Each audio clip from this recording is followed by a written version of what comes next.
born Phil Hill and John Surtees also won titles for Ferrari in the 50s and 60s, and the cars back then were beautiful, and they even sounded great, didn't they?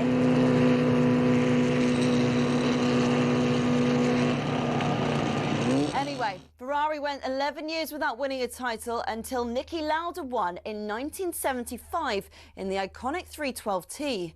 Throughout much of the 80s and 90s, though, Ferrari looked like they'd never go all the way again.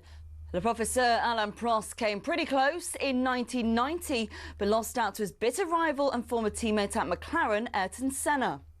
It was only when John Todt recruited a swathe of staff from outside of Italy, including Michael Schumacher, that the glory days returned 21 years after their last driver's title. The turn of the century saw the prancing horse sprint to an unprecedented 5 consecutive championship doubles. And after Schumacher left, Kimi Raikkonen reclaimed the driver's title immediately. But despite employing 1,500 people, the Iceman remains the last Ferrari world champion. So, 16 constructors' titles, 7 more than McLaren, and 15 drivers' titles, 4 more than, again, McLaren. Ferrari are truly Formula One's top team. Forza Ferrari.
Morning, everybody. This is the world's biggest sports radio station. It's talkSPORT. My name is Max Rushden. And alongside me, not Barry Glendenning, but Charlie Baker for the OG warm-up. Getting lots of mixed messages, Charlie, at the announcement. Good morning, everybody. Because you and Barry have done the show together. We have, yeah. On a Sunday. Barry sings. When I do it on a Sunday with Barry, he sings. Yeah. His beautiful voice arrives. You bring out a happiness in him that I've never managed to find. And you call that sort of Garfunkel and Garfunkel. That's what I say, yeah, Garfunkel. Wise and Wise, all those things. You know, very. But I don't know why. I don't feel like we've done many Sundays. Barry's just, he is. But he's a sort of rock of consistency, I guess. Yeah. He's always there. Since I turned up, he's realised, I better turn up and do the show. Right. Are you a threat, do you think? No, I'm not. He knows I'm no threat. I think at first he thought I may have been a threat. But know, I'm not coming in on a Sunday morning. You're not an idiot. There's zero threat here.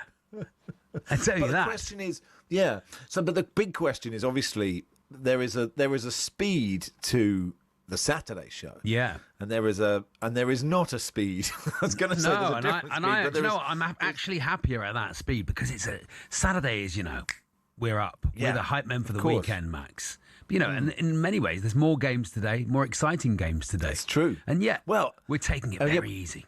We are, but it is the listeners are conflicted. Adam says, "Do the go get it," Patrick says, double Max and Charlie this weekend. Christmas really has come early. Eat it. Yeah. Jerry says, Max, I do hope you fully briefed Charlie. Today is Sunday. He is standing in for Barry. No shouting or barely legal comments or jokes, he says. Barely legal comments. What did I say? I said something yesterday that was... there was quite... It was about Lars and about the song Norwegian Wood. And that's all... We don't need to bring it up again. I think, look, you can join the dots, can't you? We don't need to. You can do that yourself. Jerry says, just stay calm. This is advice for you. Stay slightly confused and make the occasional useful contribution. That is what Jerry says. Whereas Dan says, what is this? What am I supposed to do? Am I supposed to be go-getting it? Am I supposed to be Premier League reviewing? I'm stressed today as it is, lads. He's a Newcastle fan. Yeah. This is the last thing I need today of all days. Of all the days. I'll tell you what's exciting, Max, is I did text you this morning with an idea for the show. I don't know if that happens on a Sunday, didn't I, with a text No, topic. we don't. I'll tell you what happens on a Sunday. Oh, okay, go on. Because on a Saturday, we get on the Zoom and we talk about the show, and then we stay together. We stay on the call. Chat, we talk about life. How things. We like each other. We genuinely like each other. Yeah. Whereas me and Barry, we get on the Zoom, and the show meeting takes maybe 25 seconds. And then we just say, all right, I'll see you at 11. See you at 11. It's a different... You work with him a lot in the week, that is true, but stuff with him. No, but the love is the same. The relationship is just different. That's fine, isn't it? And that is what male friendship is all about. It's life. You find the level you want and the level you need from someone. If someone's a bit needy of you, who wants that? Well, actually, all successful without us turning suddenly into some sort of one of those podcasts that we're not really part of. Sure. The key to any successful relationship. Yeah. I've never. This is my biggest ever pitch to be on Diary of a CEO. Just for the record, I don't think I'll be invited. I'm not a CEO. It's that both people want the same thing from it. Mm-hmm. So you and I want the same thing. Yeah. Which is to talk a about nice time. And to talk about our feelings and about football. Yeah, and whereas me and Barry, it is a sitting in silence but completely contented. That's nice. What Barry doesn't want is me to say, how are you? Doesn't want that. No way. No, he doesn't want that. 11:07 I've made that mistake a couple of times. How are you, Barry? What do you actually... and how are you feeling about that? John in Essex. 11:07, I miss Barry. Sorry, I miss Barry, John. John, I'm a huge fan of this show. I'm absolutely a huge fan of this show. Right, I listen to it. And I text this show. I love texting the radio. Yeah. No, you're I text you. Right. I love this show. I miss Barry. But look, next cab off the rank. He's on the show. He is coming off the show. He's coming on the show later on, isn't he? Yeah. He's at the Time We're Derby. He's a Sunderland fan, of course. He's covering it for The Guardian. Dave says, Max is so right. It really is great to finally hear Charlie getting some airtime on this station. I'm not on all the time. Yeah, but you can listen to me 2 till 6 on Virgin Radio. There are more hours on a weekend, during daylight where you're on than when you're not on. Yeah. On this network. Paul, all you need now is a little talk radio show. Sort of one. Didn't they let me have one called Start the Boats? 1 till 1:30. 15. More boats. Paul says, what an amazing surprise. I get to hear my two favourite presenters this morning. Like Christmas morning has come early. Nice. Any chance there can be a Time Weird derby every Sunday, says Paul. I read about friendship and what makes a good friendship. And one of the main things in friendship is proximity. Is it? And you are couldn't be further away, to be honest. Couldn't be further away. But, that's what the Zoom has done, hasn't it? Has anyone dropped the ball in business like Skype did, Max? Let's discuss that. We were all using Skype. We were all using it. This is how me and Mrs. Rushden... We were all using Skype. We wrote love letters on Skype, basically. What was the problem? Was it the noise when a message arrived? I don't know, but Skype died. Yeah. During just at the wrong time. Just at the wrong time. Just when it was about to go boom. Wow. Whoever started that, Roger Skype, must be absolutely furious, mustn't he? Yeah, He's there yeah, going, come Roger on. Skype. AJ says, come on, gents, don't stray away from the go get it formula. It's like I'm missing a warm and slack pair of Saturdays trousers, only. he says. Saturdays only. Gaz says, who's your favourite friend? Is it Barry or Charlie? He says, is it Barry. Max or Charlie? I think he means, is he Barry or Charlie? I'm so confused, says Sean in Crew. This Max and Charlie on our Sunday is weird. I have to mentally prepare myself for different types of dross for individual days. Yeah. Help, Here's says the Sean. exciting thing for people to realise as well is during the Premier League review is Barry knows a lot more about football. Barry is like a sports expert, genuine sports expert. Yeah. Oh, absolutely. Knows he loads hides about. He hides it well, but He he can hides come out it. with some. Oh, yeah. You know, and I know. I mean, very few Premier League players' names. Do you know what I think, though, Charlie? I think you can't get away with that anymore. I should know more. You should have watched some games in the last. How long you worked here now? I do About 8 Virgin years? Radio, and I know so much about music. I am like encyclopedic about music. Right, and I'm doing Virgin Radio going, why does this feel easier? Yeah. Do you know what's funny is? We did that intros round we did when you came in on a Sunday. Yeah. And me and Barry did it, and I got them all in very 1 good. second. You were very good in 1 I was second. like, maybe I've missed my calling. I'll Do you name know, that tune in I one. did have I had a pilot at Radio 1. Did you? Yeah, once. Yeah. But I turned up in chinos and deck shoes. It was a funny time for me. I don't know what period I was going through, but I just think when Chinos I and deck shoes at Radio 1. Yeah. I reckon now that's probably fashionable. I was like 25 years early. Those is what it was. Shoreditch guys. Yeah, but I was 20 years early for that. I think I sort of piloted at the same time as Greg James, and it is up in the air as who's had a more successful Radio 1 career. So no, I didn't mean to unconsciously laugh at that. I'm very happy where I am. Yeah. I'm in a shed. Let's not and talk I'm having about a nice time. I got in trouble because I came on your radio station, on your on your podcast. Is it mine? Do I own it? I came on your podcast. Honestly, try to tell you what. If I own talkSPORT, I've done myself down by not giving me the breakfast show yet. You know, I keep saying I can think do I'll it, and work I keep saying Saturday and Sunday mornings at a time that is about 2:00 in the morning for me. I think that's what. And I own I'll the chuck station. one in the week in the middle of the night. Why Yeah. not? I own the station. So you came on my excellent podcast. Your What excellent did you do podcast, yesterday? Money for Old Rope, I spoke about all the things I like listening to, you know. Oh, sorry, and no, I this didn't is good. mention This is Talks. good. I didn't mention TalkSport once, and No, I this do. was I do it, listen to TalkSport. I really like TalkSport. Right? What was really good? I genuinely listen. so I good, really isn't like it? it. But the boss pulled me in. Oh, I heard you on Max's podcast. Yeah, Oh, and 'cause he's great. the biggest Because fan. I was funny on it, right? I was good, wasn't I? You I were was very funny, I was yeah. great value on it, right? But Yeah. I didn't mention TalkSport once. Anyway. No, and Could you were coming could into you listen to the H&J. station at all? You're coming into H&J and you listen to the same song 30 times. Completely, you could listen to anything. Just Yeah, any, I what wish I happened had a yesterday got. in the football. I wish I had a got by Honan Ford, yeah. And that's was when I so feel like funny. it slipped. That's when I Lee feel like says, Lee says, is this Talk Barry? What a station that would be. Lovely, yeah. Hey, he's doing well with his Ant running, says- Barry, isn't he? He's doing He so is doing well with his I love- running. I don't want to patronise him, but I'm so proud of him. Yeah, I for am. doing Yeah, that. Morning, Max. It's like replacing one idiot with another. Love the show, regardless of which sidekick you have.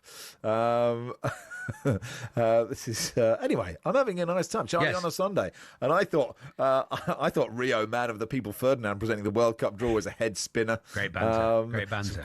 Good back and forth between Carragher and Rio on the Twitter about Oh, I didn't hear that. Salah Didn't see and that. the World Cup draw and all that. Yeah, and there's lots of fishing emojis and all that stuff. Really good fun. Well, anyway, look, we've done a bit. Are we going to do it? there's, Do you set the text topic or do you just leave it? Do you just like We just haven't got around to just it. hang around to it? Leave it. So Walk we away won't, from it. Maybe, yeah, I mean, Shut up. we Shut can if up. you want, but Not my we don't have show. time for it right yet. But we don't need it. People are texting about other stuff, so Yeah, that's nice. let's let them do that. This is the warm up on TalkSport with Travis Perkins, doing what matters for the trade. Find out more at travisperkins.co.uk or download the app. Premier League review next.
and welcome to talkSPORT Goals. We've been taking you through what should be another busy day of football. Chance to win it! We don't need to do that, guys. I'm going to owe you an apology. How would you get to that conclusion? That's a weak mentality. Oh, get out of it.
Good morning, you are listening to the warm-up on talkSPORT. Max and Charlie with you until 1:30. Richard says, that's a Sunday. I want the antithesis of go get it. I want stay leaves thems. And this is good. Andy says, this is pressure on you now, Charlie says, has Charlie seen any football from yesterday? Roundup should be fun. Go get it. Here we go. Let's do a Premier League review. Max and Barry's Premier League review on talkSPORT.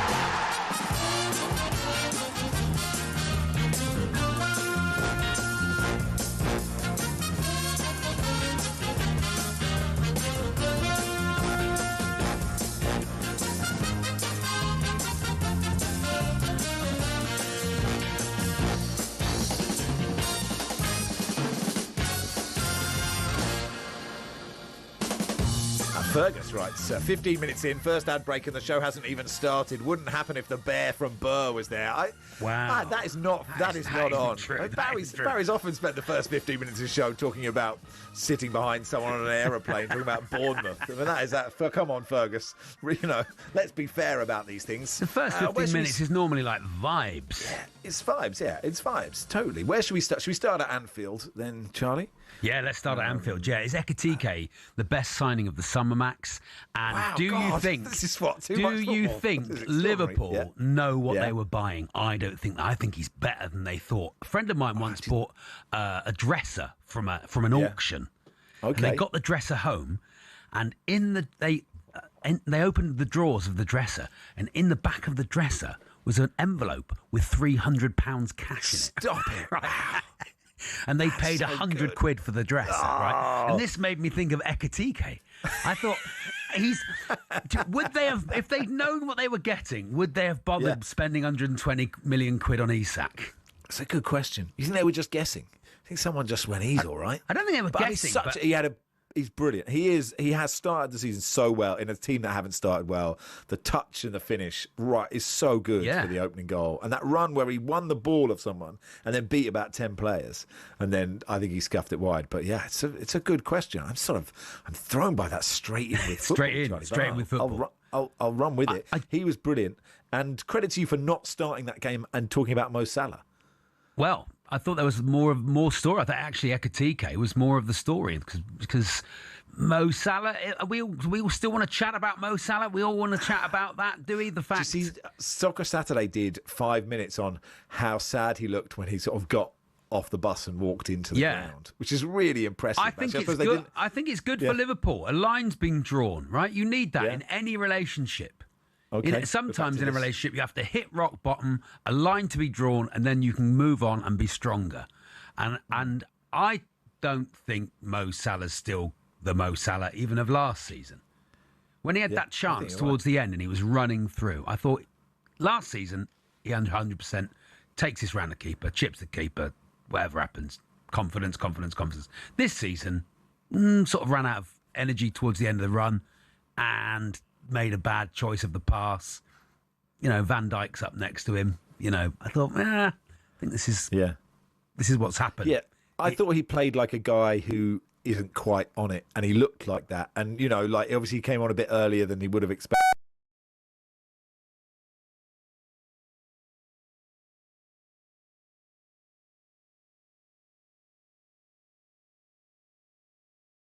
Because Liverpool fans love Salah because he's been so amazing for that club, whether he stays or whether he goes.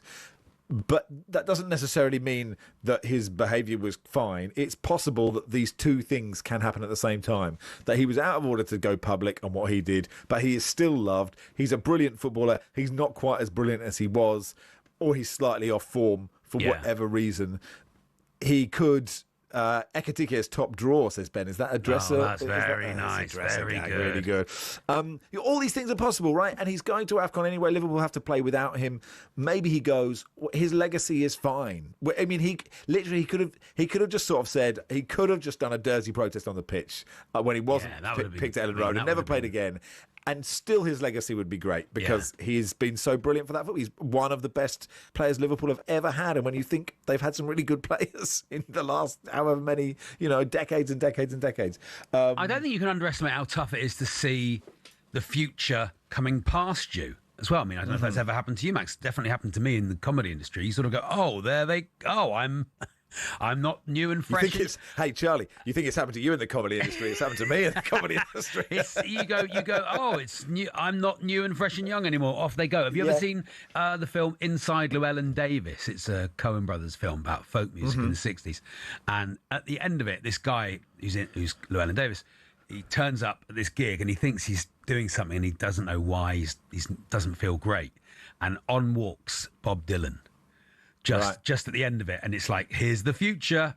You're out of it, and it's like, oh, the future's arrived, and that's tough to take if you're Mo Salah. If the 22-year-old is better than the 32-year-old, it's tough to take. That's a good and point. you start hitting out as a human being. James Wardrobe Prowse, says Phil. Joel Wardrobe says this one. Cyril Dressers, says Steve. Diego Gomez should, I think, have got a red card for Brighton. Look, it was one of those games where Brighton were never going to score. Like they did create quite a lot at 1-0. I think, is it Gruder puts one wide? But Gruder, it's been a good week for Slot at the good end one of it for all. Cheese footballers, Gruder, to remember if we're ever. Okay, we're not doing that. I know now. we're not doing that now. And that Parma Violets kit, that Brighton kit, I like the colour of it. I was trying to work out what it reminded me. It's Parma Violets. That. Okay. Do you know what that is, Max? Sweets. You ever had a Parma Violet? They taste of flowers. Yeah. I remember. I'd like to know their winning record in that kit. Do we know that? And I also have the history of Parma Violets for you, if you'd like. Tell me the history of Parma Violets. I would say as a sweet, they were sort of. They are in the analogy. They're Mo Salah, and very much fizzy cola bottles were coming through, and just saying to them, Parma Violets. It was Parma Violets, fruit salads, and blackjacks were all just on the way out, and the fizzy cola bottles were coming straight through, going, guys, you're done here. It's done. Yeah. The taste of flowers. Violets have been used in food and drink for centuries, especially in Europe. Popular in France, notably Toulouse, from the 18th and 19th century. The violet flower from Parma became famous in the 19th century. Victorians enjoyed floral flavours, rose, lavender, violet sweets, and lozenges became fashionable. Parma Violets were introduced in the UK in 1946 by Swizzles. Oh, well done, Swizzles. There we are. They were produced as a small, hard, chalky tablet. Who doesn't love a small, hard, chalky tablet? When lozenges were in fashion, those are the days around lozenge. Lozenge, I love a lozenge. You've got the zeitgeist there. James Chester draws, says Julian. Danny Wardrobe, says Shane. Oh, very nice. Yeah, very good for bringing this. Joined late, but sounds like furniture-based footballers, says Gary. Nicholas Ottoman Endy, says Gary, the Wolves fan. That's really nice, good. Very good. Vout clothes horse. Okay, it's sort of gone. Vanity unit of Hesselink. Okay, Shane. Very nice. I'm enjoying these. Very nice. Should we go to the Emirates? Yes, why not? I mean, it's hard. I was disappointed. Were you, Max? I was gutted. Yeah, the way Wolves celebrated. It was like when it's like every player is doing their own individual knee slide wherever they happen to be with that equaliser. Yeah. And they think, God, they've worked so hard and they have dug in. And Arsenal have not played great. Fine. But they've just done it, and they've got a point, and what that means when they've only got two, and they're at the it was a tale of two levels of fortune, wasn't it? Arsenal were spawny, really lucky goals, and Wolves were so unlucky. Just so they worked so hard. I thought their goal was good, and they worked so hard, and you go, and then that's what football does to you, doesn't it? And then so hard for them. Yeah, I thought it was quite interesting that the Saka offside, before the one where it went out for a corner, right, just before, and the corner swung and it hit Sam Johnson, and on Match of the Day, they were saying IFAB, under the laws of the game, he's not offside, Saka, because he's not involved, forcing the defender to do anything. But he, of course, is, because if he's not there, then the Wolves player doesn't have to stretch back and head the ball out of play. Like obviously, the Wolves player sits higher, doesn't he? He doesn't have to run really fast next to Saka. Or somebody says, time, and he just lets the ball bounce and it goes out for a goal kick. So I can't see how that is the law, but I don't like VAR, so I can't complain. As well as and that's quite a minor. It's a mistake, isn't it? It's a mistake. You have to sometimes go, I like it when humans made mistakes. I don't think it's a mistake. I think he clears the ball correctly because Saka's there. I think he does the right thing, and Saka isn't offside under the laws of football, which are just. Declan Rice is a really good footballer, isn't he? And I'm so pleased. No, I agree with that. I'm so pleased he chose England. Doesn't play for Ireland anymore. I mean, that's not the sort of thing Barry would say, is it? It's not the sort of thing you normally hear on this show. Yeah, he likes to bring the conversation to Declan Rice at every opportunity. Knight Stanley Sinton. Well, that is, come on, winner. Pavel Zedbed. Oh, gosh. That is absolutely nailed it. Pavel Zedbed. Really good. Jerry says, keep waffling, Charlie. Soon Max will say, I'm afraid we haven't got time for any more, and you'll have got away with it. You're wrong. You're wrong, Jerry. I've made some great points. Great points. But I don't think there's a worse. I don't think there is a worse way to lose than that. I agree, because you have all that hope of that equaliser that you've worked really hard for, and you've actually tried to do. You've not sat back. You've gone, right, okay, we'll come at you then. We'll lose 3-0 if we need to. And they came forward. You just feel sorry for Wolves in many ways. They are 100% down. Right, do you think Arsenal win the league, Max? I don't know. Yes, I do. But I mean, I suppose there is a sign that they aren't absolutely flying, right? That they've barely beaten the worst team in the division. That often happens, though. Top v bottom often. True. Robin Swansea says that the Lucozade sweets sold at swimming pools were peak chalky tablets. They did. But you were supposed to dissolve those in water. Do you know that? You weren't supposed to just stick them in your mouth. You were supposed to dissolve those in water. That's what they were for, yeah. God, I didn't know that. Because we all just ate them, crunched. Oh, yeah, lovely. Was it like a Barocca? Was it maybe one a day and you do like a whole packet and wonder why you were buzzing at 10 p.m.? You wonder about the rise in ADHD in adults, and we're all eating Lucozade sweets from the wrapper. Stands next to. Anyway, it's Max and Charlie. We'll do more Premier League review in just a second. All brought to you with the good people of Travis Perkins. We don't do the Travis Perkins joke on Sunday. I haven't done it. Did I do Saturday joke? No, I know. No, I haven't done it. No, I was just letting everybody know. Doing what matters for the trade. Find out more at travisperkins.co.uk or download the app.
At least one of these individuals was known to us, but not in an immediate perspective. So Angus and Donna say John Joe Shelving. Oh, that's nice. That's very nice. Jim says Jan bedside table Narak.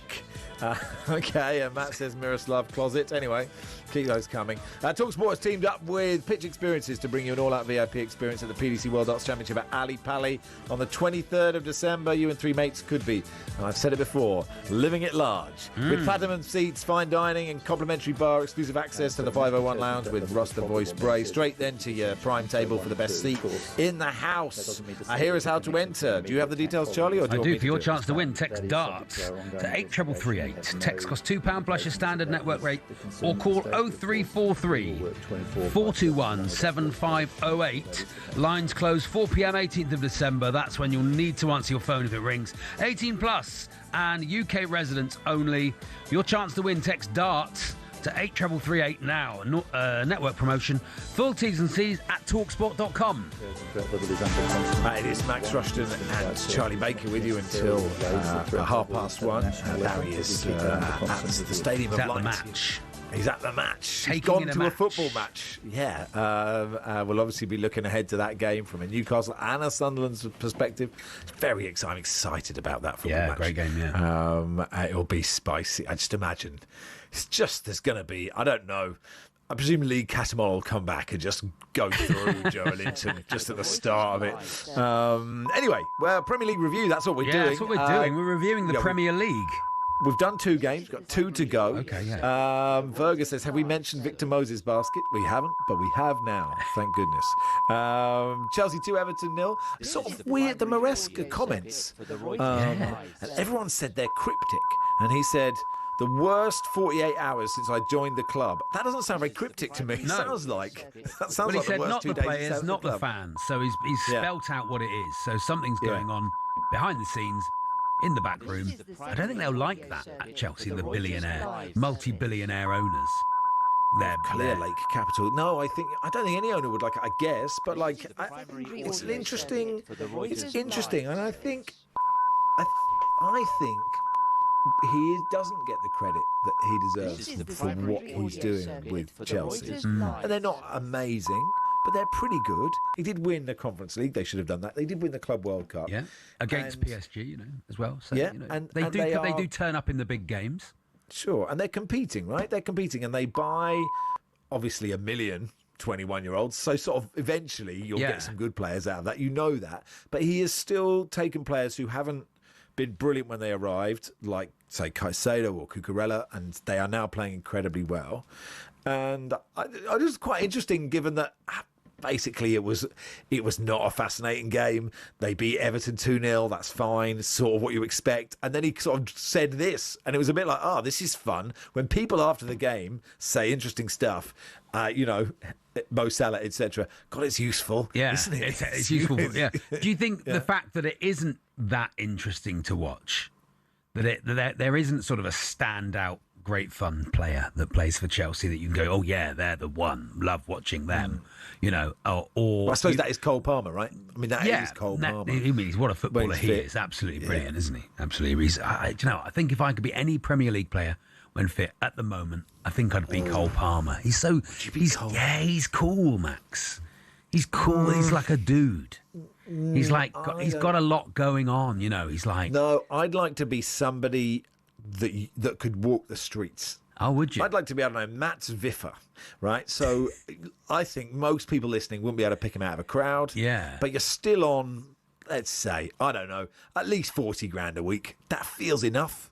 But Cole Palmer does have the vibe of one of those teenagers but people hanging would around know on it's the Cole corner. Palmer. They know, because But I don't want to hang around on the corner. I want to go into the cafe, right? Yeah. My hanging around on street What corner cafe days is it that are you're over. going in as? I'm going to I remember interviewing Breda Hangerland. Oh yeah. On fantasy football during the glory years of fantasy football on Sky, which was a 2-year period. Oh, which yeah. coincided when I hosted it. And he used to get... I think he was playing for Fulham or Palace. I can't remember. He was playing for Park, I can't remember. But he lived in West London, and he used to just get public transport. And everyone was like, "Oh my God!" Yeah. And so I remember getting home, and he used to go to like a cafe and get a flat white. Before. Yeah. I remember going home and saying to Jack, "Oh wow, interviewed this footballer the other day. He used to get the train to work, and then he got a coffee before work." And Jamie sort of looked at me, going, "What? That's just what everybody. That is not a story. That's just man commutes to work." I reckon there's only probably 50 footballers in the Premier League who couldn't walk down the street. Who everyone would go, "Wow, there they are." I don't reckon there's many more than that. Okay, so where's the line? Yeah, exactly. Richarlison? Is Richarlison the line? Where is Richarlison? Well, where's he walking? Which high street is he walking down? I think he's in Northampton. Okay. Richarlison's walking down and he's just in High normal Street. clothes. He's not like dressed in footballer clothes. He's in civvies. He's probably got AirPods in. Yeah. And he's listening to... He's in an M&S, nice pair of slacks, and like a shirt, white shirt, and like a jacket. I think he's getting stopped. I don't know if he is. You think Richarlison isn't? I'm not sure in Northamptonshire if he's walking down the road dressed in normal clothes, not saying I'm Richarlison. Yeah, he probably doesn't do that, does he? He just drives like, a Ford Mondeo. Just turns up in his Mondeo. Yeah. Doesn't talk to his neighbours that much. No. Says hi when he puts the bins down. Oh, hi, yeah. Good day at work. So good, thanks. Well, I see you work weekends, Richarlison. Yeah. Oh, and some evenings I see. Yeah, some evenings. Yeah. So you're saying Richarlison could live a life of anonymity in Northampton? I think he could. If he just kept himself to himself, few people would know, few football fans. Yeah. Oh, did you know that? Alan in Kent has given us some context. I'm a season ticket holder at Chelsea. I don't know a single supporter who likes the manager. Right. Too defensive, too many changes, refuses to play Estevao, who will be leaving for Barca or Madrid in a year or two. I mean, he's a very young player, Estevao. You've got to treat those people carefully and not play them. I mean, I suppose you'd look at Yamal and say, look, you can play them every week, but I don't think he's treating Estevao that badly. I think Garnacho looks more interesting than he did at United. But you go every week, and I don't, and you spend a lot of money on a Chelsea season ticket, and I don't. So, maybe you're right. But Malo Gusto played well, played a lovely pass through for Cole Palmer. I've not watched enough of him to really know how good he is. I think he could. Malo Gusto. Now, there you go. He would be absolutely fine. No one in Northampton is picking him. I don't think so. I think he could walk down the street and everyone... Yeah. Gusto is the name of the chef, the main chef in Ratatouille. I don't know if you've ever seen Ratatouille, where the chef has a small rat that lives under his hat and makes it. And I thought that would be such a good goal celebration for Gusto from now on. Just mime taking off a hat and like a small rat on his hand. Every time he scores a goal, it'd be fantastic from Gusto. Absolutely. Why have you gone quiet, Max? You've gone quiet. You seem to be thinking about something else. No. I think you're absolutely right. I was just with someone seems to think I have a tab open on my computer that is playing some other audio down for the people on YouTube. I don't think I do. But if I do, none of us can hear it. That's why it was a technical question. But you can't hear anything coming out of my I can't hear a thing, ends. Max. I can't hear a thing coming out of your end. What were you saying about Malo Gusto and Ratatouille? It doesn't mean it's gone now. The rift's gone. It's fine. And I've just written here, Grealish, England, nope. Do you agree with that? I think no. You've made that decision. That's just in my notes here. Grealish, England, nope. Okay. I think there's too many players in his position, and he looks like he's having a nice time at Everton. Do I think he's? That's it. Do I think I don't think. Do I think he's changing the world? I'm not sure. I think you're right because I think Tuchel likes real pace out wide. Yeah. And so that's why Gordon and Rashford will be ahead of him. So barring lots of injuries, they will be the two that come on the left side. And then Eze can do that a bit, but he's a wonderful footballer. I'm glad he's enjoying his football. We've got time for Burnley Fulham. We should have. We've witnessed history here, Charlie, because I don't know if you know this, but Fulham hadn't won at Turf Moor for 34 visits. Not since 1951. I know. I heard this stat a few times yesterday. I liked Calvin Bassey yesterday. I thought he was fantastic. Yeah, he's good he fun. had that fun, big, long run at the end where he did absolutely everything and then skied it And he to the looked like, corner in a- flag. He looked in knackered by the end of it. In American football, when like the offensive lineman accidentally catches the ball and then runs and then has to have oxygen at the end, it was sort of like that. He was sort of there going, "Oh God, I can't breathe anymore." Yeah.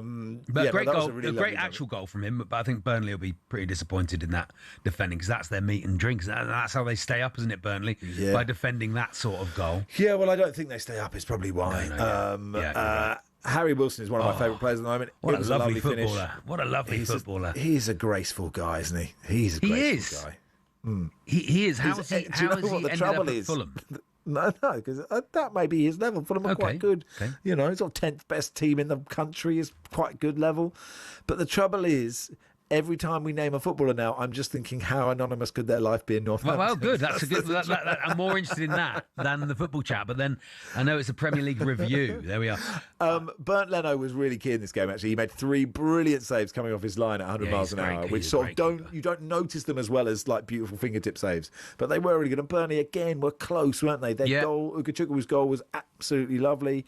But you know, do you think they're one more going down and coming back up again before they consolidate Burnley? They look so close to being able to stick around. I don't know the answer to that question.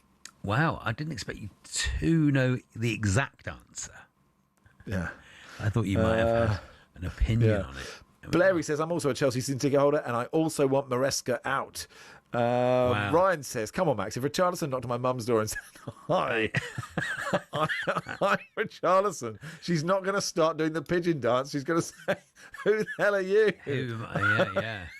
It says, I hope Richarlison wasn't in M&S in Northampton. They just demolished it. Oh, wow. Well, I'm not saying, I think he bought the stuff online. He wouldn't, I'm not saying he bought his clothes from M&S. That's not where he's going when he's walking down the street. Robert says, hi, Max. Richarlison's chicken walk celebration might give him away. Says Bob in Sussex. Andy says, Premier League review, Charlie diverting again. We've talked about the football. We've done everything. Yeah. Anyway, we're going to do some more of that. Aston Villa are playing later. They are away at West Ham. Dan Bardell, friend of the show, broadcaster from Villa fan, will join us and we'll discuss that.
Jay's been in touch. It's Max Rush and Charlie Baker with you. Charlie in from Barry today. Jay says, what time does How Short Are They start? Oh, that's nice. Well, How Short Are They is the same game as How Tall Are They, isn't it? Just short footballers. Ben says, F and a cuckoo clock. I mean, unless it's antique footballers. Since it started with dressers. You can't live in a cuckoo clock. It's a dresser analogy that's turned into that, and then can't just be F and a cuckoo clock.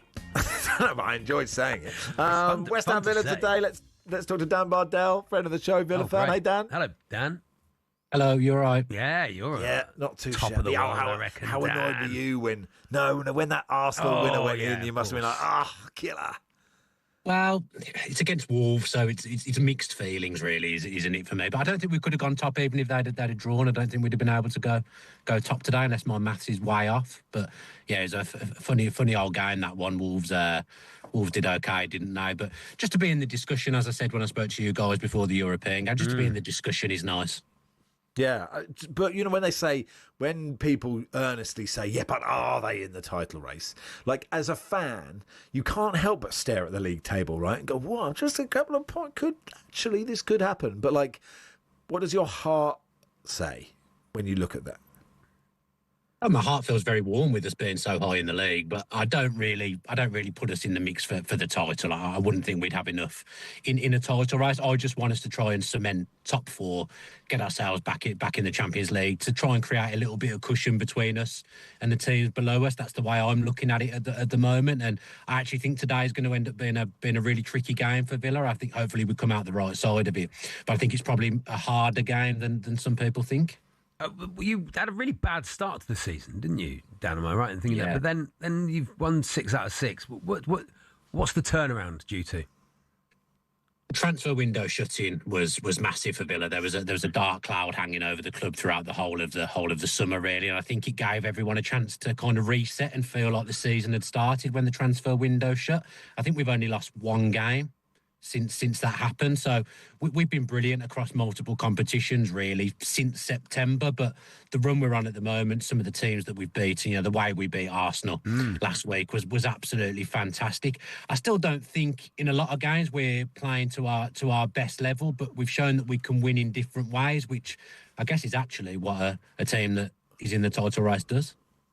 Who's good, who we haven't, that nobody in the mainstream media talks about?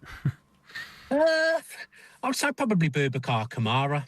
I think he goes a little bit under the radar. I think he's one of the best number 6s in Europe. The fact that he was picked up on a free as well, he's absolutely fantastic. And Tielemans was missing at the start of the season as well. I think he missed 10 games. He's back in there now.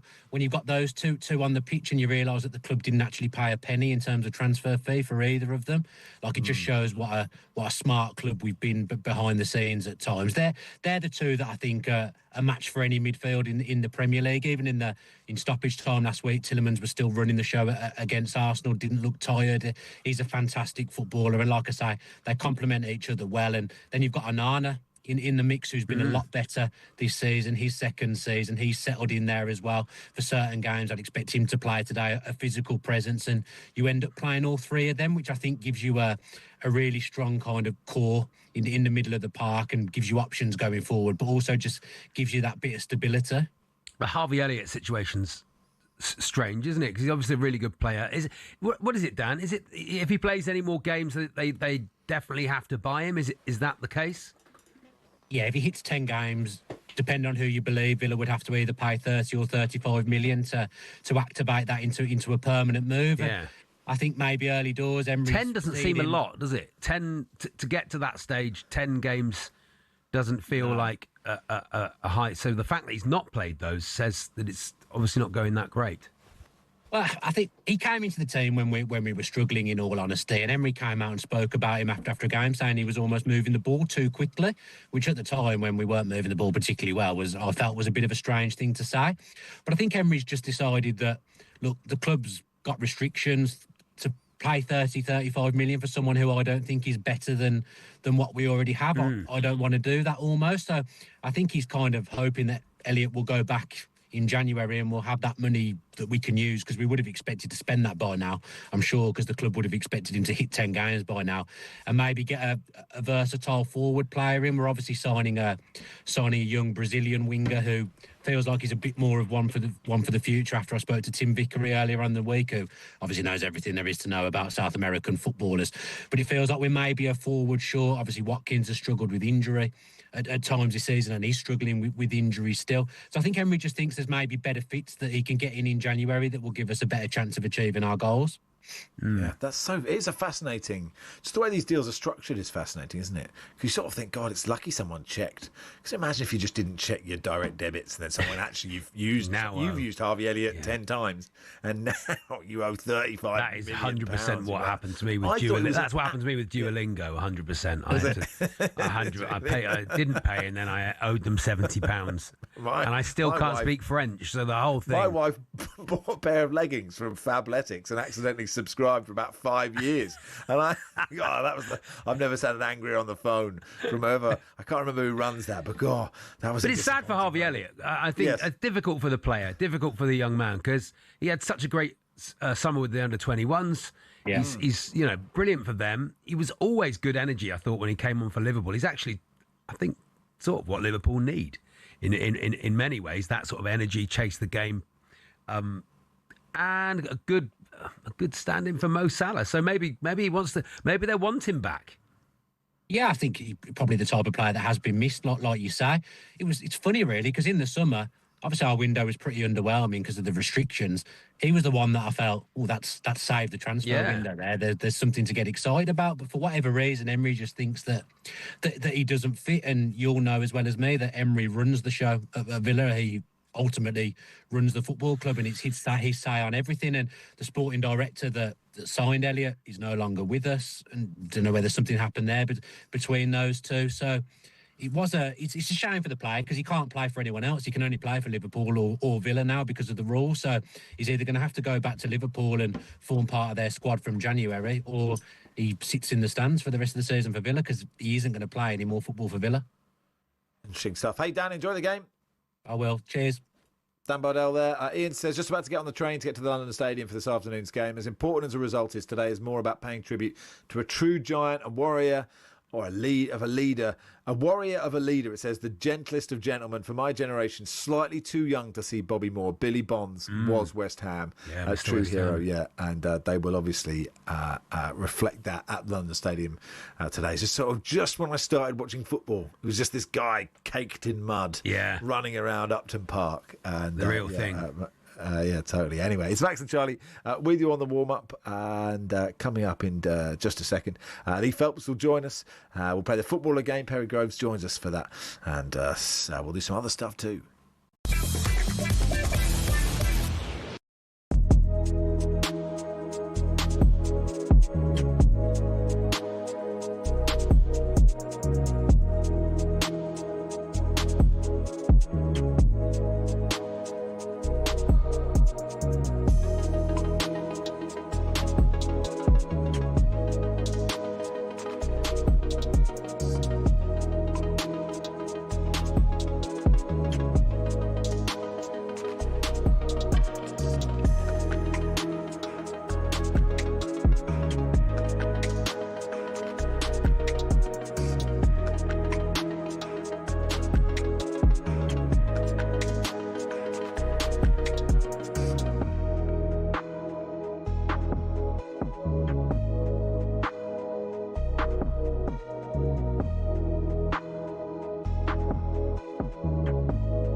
Cricket balls are red, baseballs are white, American footballs are brown, and tennis balls are yellow.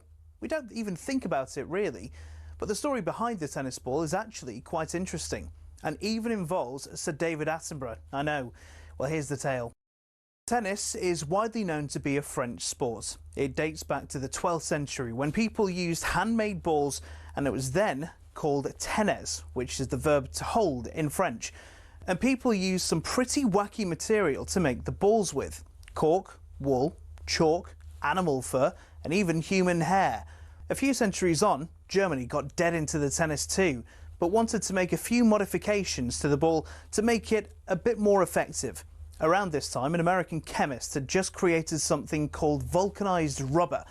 Out of that, people started developing air-filled rubber balls, which were properly bouncy, but either red or grey in colour. These were manufactured in Melton Mowbray. That's right, the home of the pork pie. One problem, the balls kept on breaking on impact with the racket. The call of "new balls please" seemingly coming over every other point. Step forward English lawyer and tennis enthusiast John Moyer Heathcote, who suggested balls be covered in flannel to stop them from degrading. And thus the modern-day tennis ball was born. But these were white or black, so how did they become yellow?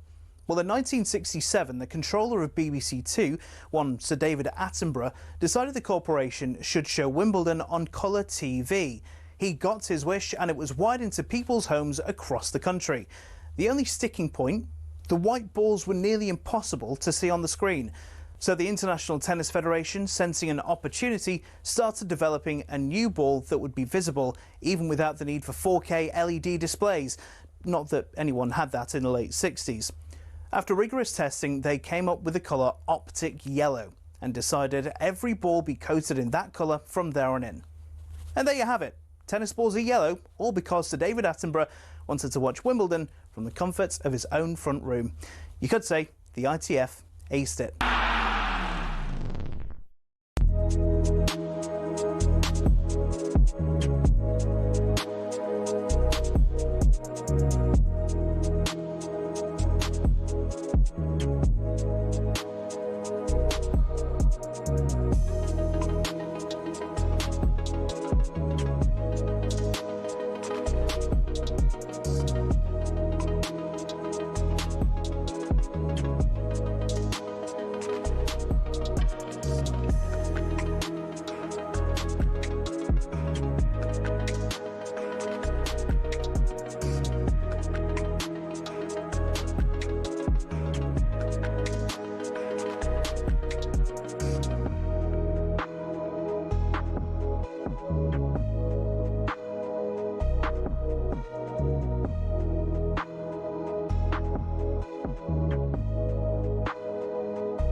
Worth saying that his little mate definitely refers to Barry Glendenning. Yeah, I don't want to definitely. I don't want to be dragged down to that.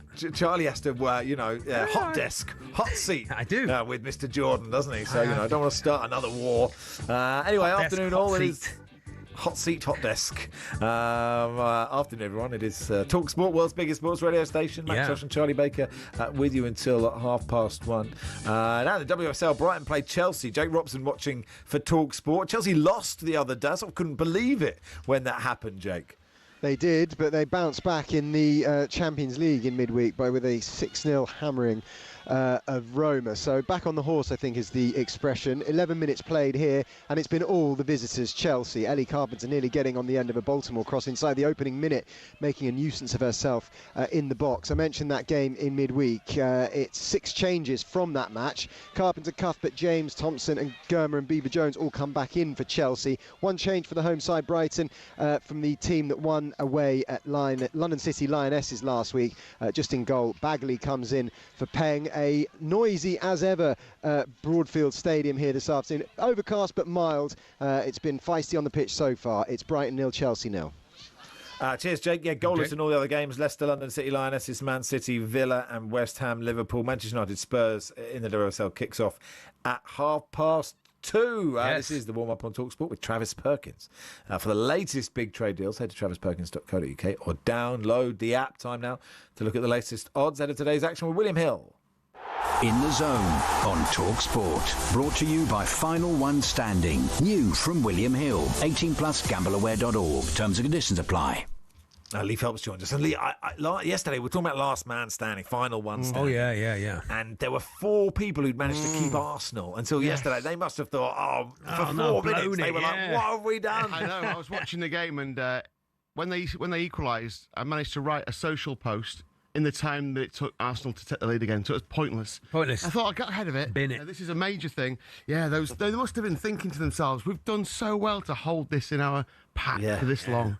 And then, unbelievable. That's what champions do, Lee. Absolutely, yeah. Fulham, remember yesterday I said Fulham had the most picks across most of the leagues, so them going through it against Barney with that 3-2 win carried a big percentage through to round 17. Obviously, the rest of today and Monday Night Football to go, but that's the 500k game just keeps rolling on. Yeah. Sooner or later, they're going to have to pick Wolves. Yeah, or Burnley. That's true. Yeah, but imagine Wolves will win. Wolves might win the game, don't they? I don't understand, Lee, why you're not listening to me. If everybody goes out at the same time, if there's 2 left, they both go out. Everyone's back in. That is the way they should do it. Sonny, you double the prize money. I'm not contributing from my own pocket, but that's just looking at Wolves fixtures. When do you maybe next Saturday? Wolves Brentford. That's. I don't know. Winnable. At home, winnable. Liverpool away, and then Man United away. Okay. It's next week, isn't it? So it's next week, now or never. That sounds like 3 in a row to me. What about the relegation odds? We're talking about Wolves. Yeah. Presumably, Wolves and Burnley and another. Is that what you're thinking? Yeah, 80-1 on. Wolves are to go down, which is a huge odds on price. 1-80. Burnley 1-14. It didn't change much actually after the result yesterday, but they're effectively those sort of prices. You'd think they'll have to perform a miracle to get out of the relegation. West Ham 10-11, just a touch of odds on. Obviously playing today against Aston Villa, and Leeds at Brentford today. They're 2-1. Then Forest 5-1, and then it's quite a lot bigger, the rest of them. So it's between, I guess, Wolves, Burnley, and then West Ham, Leeds, and Forest according to the odds at the moment. Yeah, I can't see anyone getting dragged down, but we're always guilty of this. It's a lot of the season to go. Yeah, like people giving Coventry the championship title. I thought Fulham, but then you were quite keen on Fulham yesterday, and they proved me wrong, going to Turf Moor on a Saturday night and winning. And so Fulham are doing well, aren't they? On a really good run. I thought they might be a risk of being dragged down there, but so far so good. The biggest game of the day is at the Stadium of Light, isn't it, today? Yeah. Sunderland 23-10, 9-4 the draw, Newcastle 6-5, so Newcastle favourites.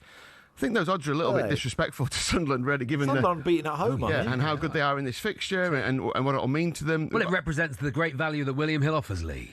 Absolutely. Yeah, thank you. Doesn't it? I love that. Well done, Chad. Thank you for that. We've also got an epic Don't let me do your job for you. We've also got an epic, but it always seems nicer and more organic when you do it there. The epic boost, Nick Voltemada to score or assist at 6-4. He's either set up or scored in 5 of his last 8.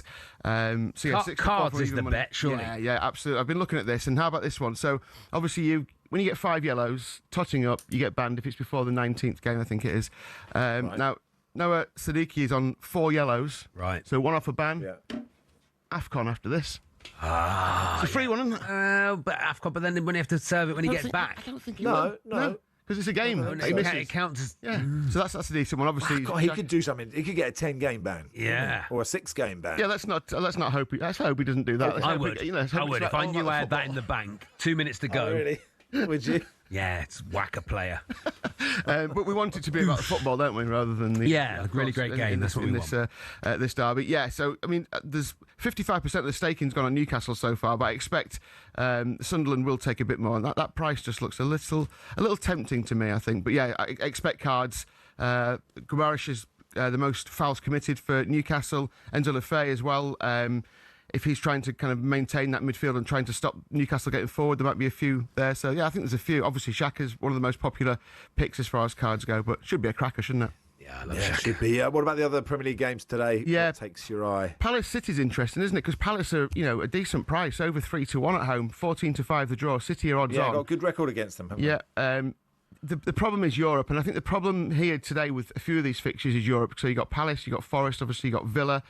Now, when Palace come back from Europe, they only won one of their games. If you remember when they played Man United after the back of coming back from Europe, they were really good in the first half and then just drifted off in the second half. So I wonder maybe half-time draw, full-time Man City, that's 4-1. Nice. Might be worth the look. I think Tottenham go to Forest and can win that, 7-4 is a good price. I know they've had some bad results in the away games recently, but they were against Newcastle twice, at Arsenal and at PSG, so I think you can forgive, some of those results, and I think Forest might be a bit leggy. Villa should win at West Ham, but again, if that trip to Switzerland, obviously had that big game against Arsenal last Saturday, so yeah, I think there's a few tricky ones there. There's an epic boost on the Brentford-Leeds game as well, by the way, the 4:30 game, and that's Igor Thiago to score at 6-4. Boosted from evens. He's the second best striker in the league, 11 goals in 15 games. He's on penalties. I think he's got a penalty in each of his last 3 home games. So yeah, I think he's well worth a look. Impact sub applies on that, and the Voltamada one as well. So there's some decent ones, and a cup final in Scotland as well. St Mirren 5-2 to beat Celtic, 1-2 in the 90 minutes, 16-5 the draw. Celtic have won 7 of the last 9 Scottish League Cup finals. Obviously, the new boss Wilfried Nancy's new manager splat. Yeah, it's not been great as it lost the first 2 against Hearts and Roma. He could have had an easier start, couldn't he? And then he's got a cup final. I'd have waited, wouldn't you? He's got a cup final and then the Old Firm derby next week. A couple of appointments I need to do. I'll be with you soon. We leave it till after Christmas. And this is like, when you look at the head-to-heads between these two, Celtic have won 1-0 twice, and there's a 1-1 draw. And Celtic's goals in those games have come in the 95th minute, 87th minute, and then 94th minute equaliser. So you've got the darts as well. Loads going on today, so it should be a cracker. Lovely stuff. Good stuff, Lee. Thanks for coming on. Lee. We should mention that 71-year-old who won. Oh yes. Limbs. Paul Lim. Limbs at the Ali Pally. Paul Lim, he's 1,000-1 to win it. Yeah. We've had quite a few bets on him since then, actually, around a tenner. So people obviously loving the story. Little is the odds-on favourite to win the whole thing. Humphreys 4-1. Jen Van Veen is 12-1. Today we've got a really good afternoon session and an evening session. Dom Taylor and Richard Veenstra to win their matches, have the highest match checkout and most 180s has been doubled up. Price boost, 11-4. Very nice. Good stuff, Lee. Thanks for coming on, pal. Thank you. Lee Phelps there. We did want to do When Did a Pensioner Beat You? Yeah. Not beat you up, like in sport. No, when did a pensioner... strange. When were you knocked out by a pensioner? It's not the text topic. I quite like it, but no, obviously not, No. But yeah, when did a pensioner beat you in sport, beat you at sports? Yeah, when did a pensioner beat you at sport? I just can't think it will have happened that often. Well, we'll find out. You may also be a pensioner, I guess. Yes. But like if you came third in the over 90s 100 metres at that over 90s Olympics, we'd still take that. But yeah, when did a pensioner beat you at sport? 1889 at Max Rushden at Baker's Tweet. That was the latest odds brought to you by Final One Standing. New from William Hill. Terms and conditions apply. 18+. Gambleaware.org.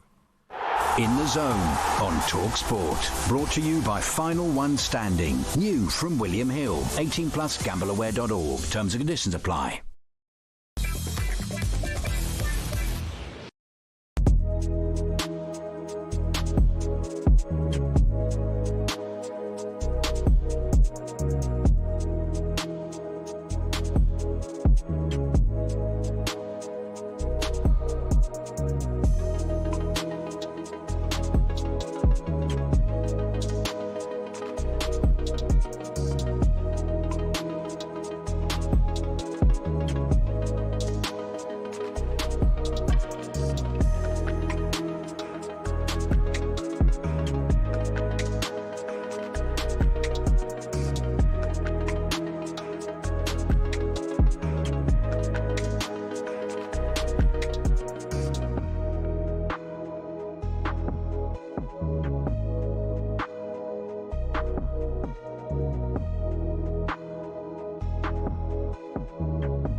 Good afternoon. You're listening to the warm-up on talkSPORT with Travis Perkins. Do what matters for the trade. Download the app or go to travisperkins.co.uk. When did a pensioner beat you? This text says, my dad smashed me at Monopoly last year, refused to trade me Bow Street. Shark vibes. Oh, right.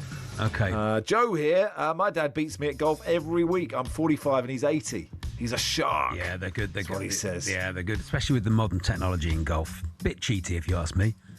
How do you mean? Like, the stuff makes you be able to hit it longer and that sort of stuff. So you should go back to hickory sticks.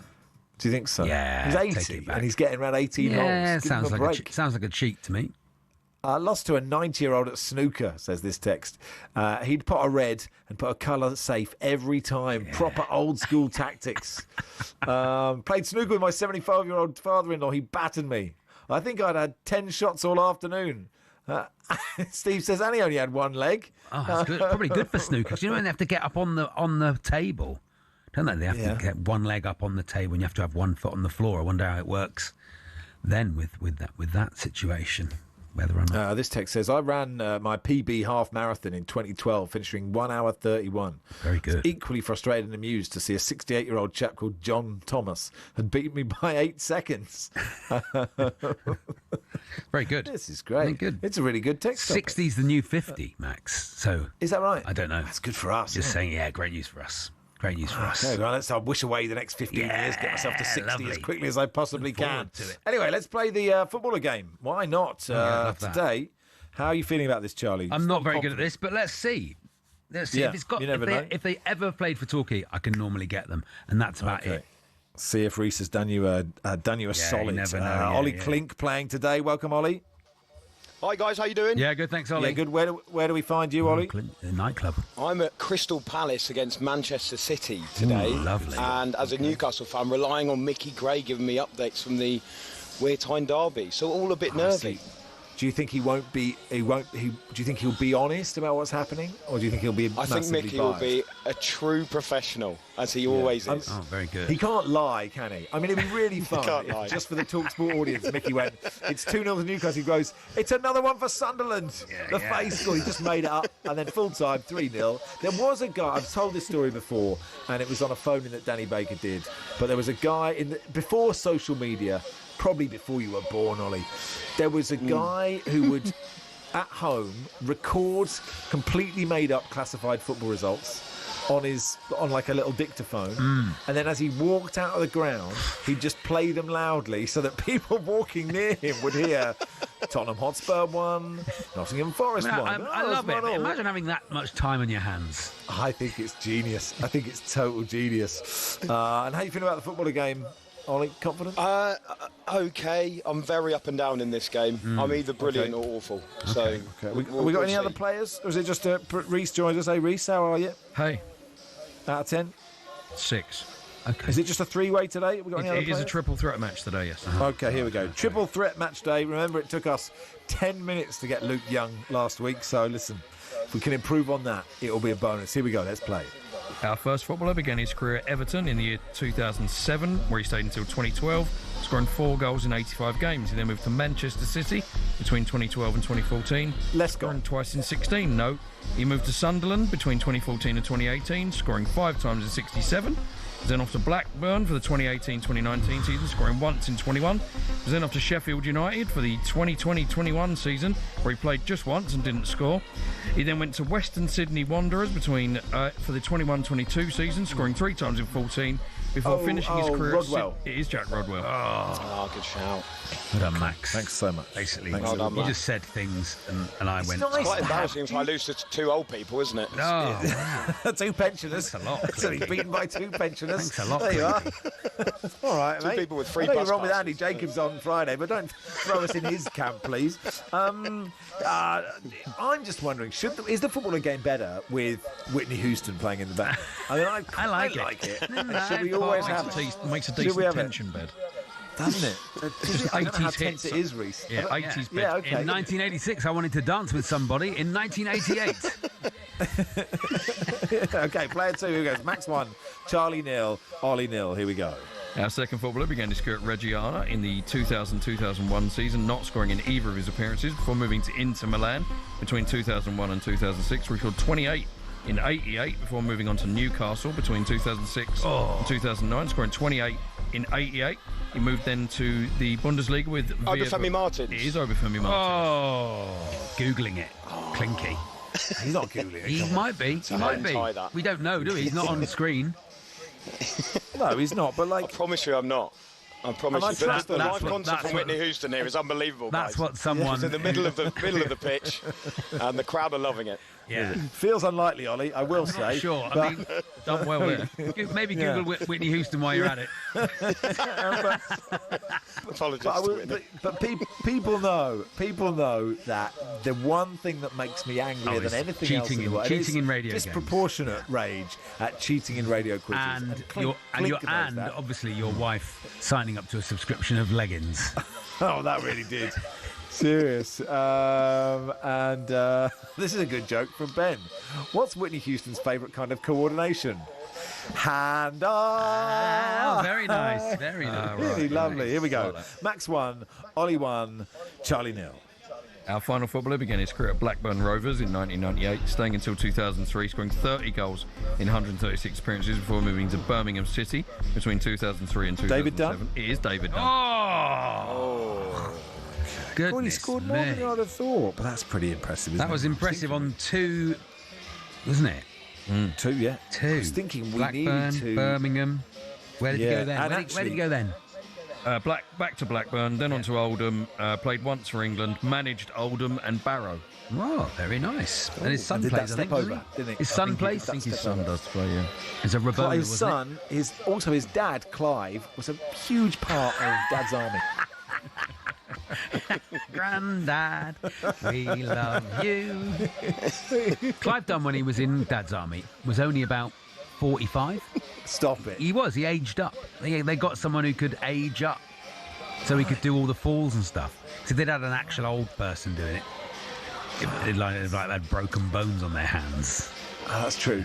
He was telling me Godfrey was only 21. No, Godfrey was old. Godfrey was old. Hang on, I'm not having that. Godfrey wrote the play The Ghost Train, and then made all his money out of that, and then had to sell it because he lost all his money. But it was an actual World War I soldier, Godfrey, the actor. Wow. There we are. And there we are. Ollie, do you know what we're talking about, Ollie? Do you know what we're talking about? No. To be honest, no. Lost well, enjoy the game, not living up to being the youngsters who run this show, are you? But no, I'm not sure.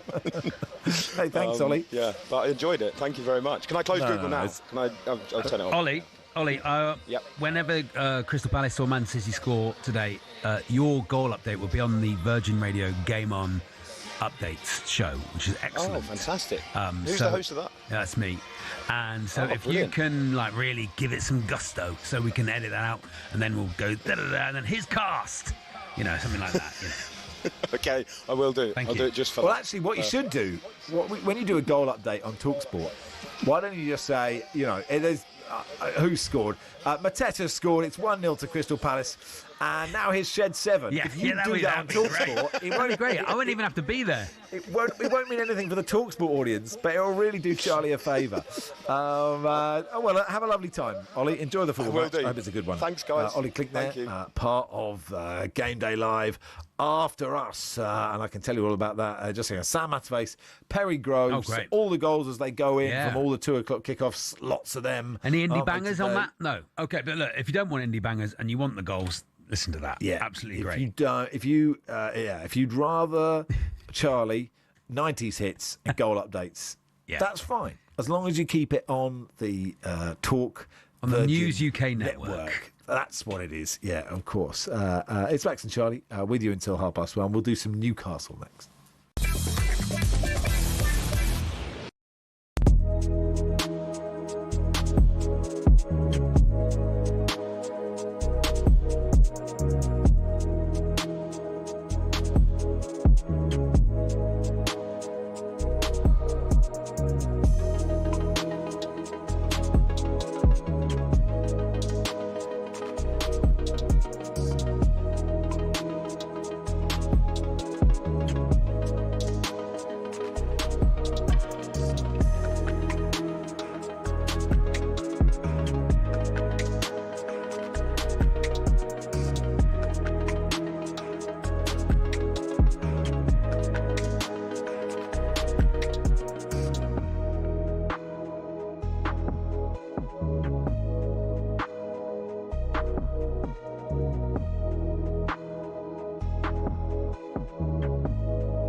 talkSPORT has teamed up with Pitch Experiences to bring you an all-out VIP experience at the PDC World Darts Championships at Ali Pali on the 23rd of December. You and three mates will get fine dining, complimentary bar, exclusive access to the 501 lounge, straight to a prime table for your seats. It should be a wonderful day out. Here's how to enter. For your chance to win, text darts to 83338. Text costs £2 plus your standard network rate, or call 0343 41 7508. Lines close at 4 p.m. on the 18th of December. That's when you need to answer your phone if it rings. 18 plus, UK residents only. Your chance to win, text DARTS, D-A-R-T-S, to 83338. Now, this is a network promotion. Full T's and C's at talksport.com. Simon says, Charlie just sang Grandad to the tune of Grandma, We Love You. Oh, yeah. How does Grandad go? Grandad. No. I can't remember. Oh, God. Can't Grandma. remember. No, I didn't. My granddad. Grandad. We love you. That's what I sang. And it goes, Grandma, we love you. Grandma, we do. I'm very upset that I read that out to give you the opportunity to do those. Well, I'm furious with the... with Simon. With Simon. Maybe I did. Simon, I can't remember. Anyway, happy Christmas. My granddad... Here's this text says, my granddad beat me one Christmas day, had a best of 7 hungry hippos when he was 90 years old. Yes, he had you. That's it. Had you in his pocket.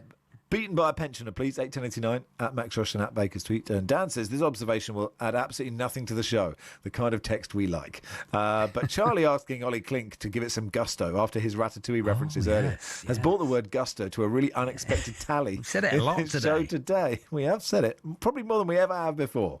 Anyway, let's look ahead to Sunderland Newcastle. We'll do Newcastle now. We'll do Sunderland in a little bit. Barry Glendenning is there, and we'll chat to him just after 1 o'clock. Jack Cunningham, Newcastle fan, regular on talkSPORT Goals as well, is on duty for talkSPORT on the Goal Show for this game as well. How are you feeling, Jack? Jack? Yeah, I was really nervous in the build-up, and then I woke up this morning and I was actually quite excited about it. I don't know why necessarily, but I kind of feel like this is an opportunity for us to maybe put them in the place a little bit. They've had a very good season so far.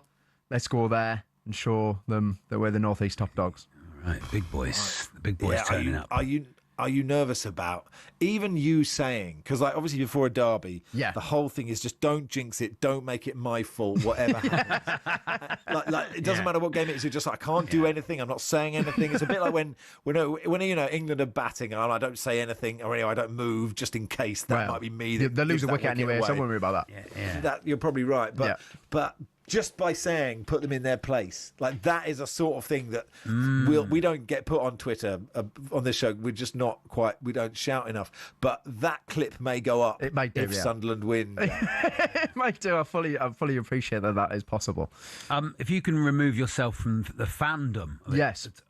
How big is the Tyne Weir derby or the Weir Tyne derby? Yeah, I think from a neutral's point of view, I think it's probably one they actually really look forward to seeing. I think when Sunderland got promoted to the Premier League, a lot of Premier League fans were like, yes, this is what we actually want to see, because I think as a derby, there's not many that are as aggressive and fierce. I don't think, the rivalry and hatred is extremely strong.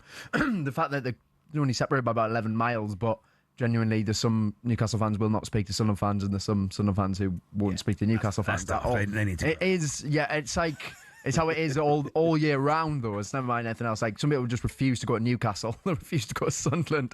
It just is what it is. But I think because the North East is such a football hotbed and a lot of people's lives revolve around the football, when the two biggest clubs meet in a game, it starts to become something that takes on more than just a football match. It becomes a whole thing that and it's so exciting as well because it's so even. Yeah, it is. And you know what? Lee Phelps was saying earlier on, that Newcastle are favourites. Yeah, I think it's surprising as well, to be fair. Especially Newcastle have only won once in the Premier League away from home all season. It's a good job we actually beat Everton leading up to this game. I think people would have felt a lot more nervous going into this match if we hadn't actually won away from home and we're going to play at the Stadium of Light. I think that would be a real concern. But they've got that away monkey off the back. But Sunderland have had a very, very strong season. They've been aggressive, competitive in every single game. Yeah. They haven't really been beaten badly, apart from Man City last week. But even then, 3-0 at the Etihad, I wouldn't say that's for a newly promoted team. I don't think that's the end of the world, really. They weren't expecting to get anything there anyway. But they've got points of Arsenal, they've got points of Chelsea, they've got points of Liverpool. So they have turned up in these big games, and they're defensively very, very good. I don't think going forward they're amazing. I think they've got the second lowest XG, which I know some people don't necessarily believe in, but it does mean something. I just don't understand. Yeah, exactly. That's fair, but it does mean something. Meanwhile, I think Newcastle have lost 11 points from winning positions, and that's ultimately what's cost us this season so far, being a lot higher in the league. And Newcastle haven't really clicked into gear yet either, really. It was around about this time last season where we did, and we won 9 in a row in all competitions, and then that obviously transformed everything. We, of course, then won the Carabao Cup, and that became a season that will be remembered forever. This year, a little bit different. Go for it. What do you put it down to? It's funny. They're just quite a funny side. I watched the Spurs game, and they were just a bit. That was, especially because like Spurs were there for the taking in that game, and Newcastle have a habit of just hammering Spurs, and they didn't, and I sort of can't quite put my finger on what isn't quite clicking. Yeah, I think so. If you think about last season, Newcastle barely dropped any points from winning positions, and I think it was always the fact that Howe would usually bring a centre-back on, and we'd then sort of game manage our way through the match. Yeah. But I feel like this season that's not worked as well. We're dropping too deep. Some of the defenders aren't playing as well. We've also not had Hall or Livramento for a long time, and they're so important to the way we play both defensively and going forward. They're both now fit again, and I think that's what's shown the uptick in form, because Newcastle have actually got 10 points out of the last 12. Because I know you mentioned, Max, there, the Spurs game. That was really disappointing to not win that. It should actually be 12 points from 12, realistically. But 10 points from 12, if you'd offered anyone that after the international break, I think most people would have took it heading into the derby. Although derbies, does form ever matter, really? Sunderland lose half their players, I think. do. Just a week, you're playing it a week wrong, aren't you? But do you think they've done that on purpose, so it's an exciting game, or would you rather be playing a weakened Sunderland side? I think Sunderland and got special dispensation because I think some of the countries wanted them players there, I think that's fair enough. I think for the spectacle of the derby, it makes it better that Sunderland have got all of their best players there. Obviously, from a Newcastle fan's point of view, yes, it would have been lovely if they didn't have Siddiqui, Ronaldo, Bertrand Traore, Talby as well. But they're all going to be available, and I think that makes a better spectacle for the neutral. This is such an anticipated game, I think, as I say, all around the football world. I mean, I was listening to Cundy on the sports bar, and he was saying that he'll definitely be watching this game no matter what, because it's been so long in the Premier League. It's been 9 years. The last time they played, the only player who's still at either of the clubs is Jamal Lascelles. So it's been that sort of long. Of course, met in the FA Cup, but that was very different. Sunderland didn't even try in that game, to be honest. Newcastle easily won. So it's going to be very different. Everyone is saying it's going to be like a bloodbath, like a violent game. And I guess the key, right, is to have the right amount of aggression in this game. And because it's that is a fine line in a game where the atmosphere will be like this. Yeah, I think you're right. I think we don't want anyone losing their heads early on and going for, I don't know, maybe that's sort of like an Anthony Gordon did against Liverpool in that first home game of the season where he charged halfway across the pitch to take out Van Dijk. And of course, we end up losing that match. We don't need anything like that. But, you can we have the team news very soon, actually, won't we? But if it's Joe Linton, Xhaka, going against each other in midfield, feels like that's two nailed on yellow cards already. I think Sunderland last time when we met in the FA Cup, they almost got way too into it and threw themselves into tackles, and one of our goals came from just someone missing a tackle, basically, just trying to dive in. One of our goals came from that, and then they give away a stupid penalty at the end as well from the same sort of thing, just losing their heads. It's about winning those 50-50s, but it is also about having that right mental attitude to keep yourself calm, composed, especially on the ball. I think that's the key thing. If you're so rushed and you win the ball back quickly, but then you just immediately give it away, what's the point? It's about who's going to have those calm heads. And that's why I'd like to say Lewis Miley start rather than Joe Linton, because he's had a really good last few weeks, Miley. Really good technical footballer. Doesn't really lose possession. Joe Linton's had not a great season. So for me, I want Miley to start in that game just because we're going to need that. Like, Sunderland are going to start the game fast, I think. And I think it'd be about Newcastle holding on and then trying to take control of the game, I think.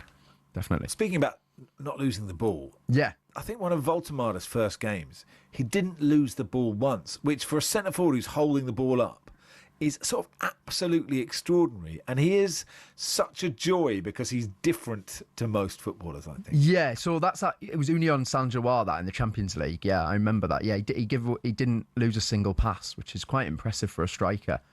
And Voltemada has massively impressed me. I think he's massively impressed a lot of people.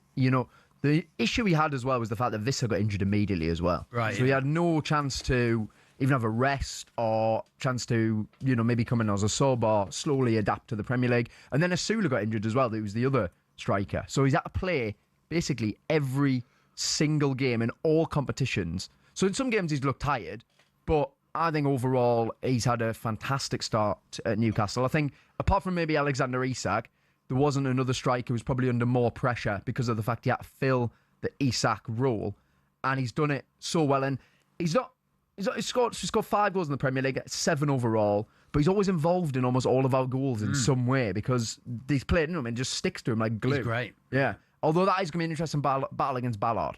You know, Ballard's had a very, very good start of the season.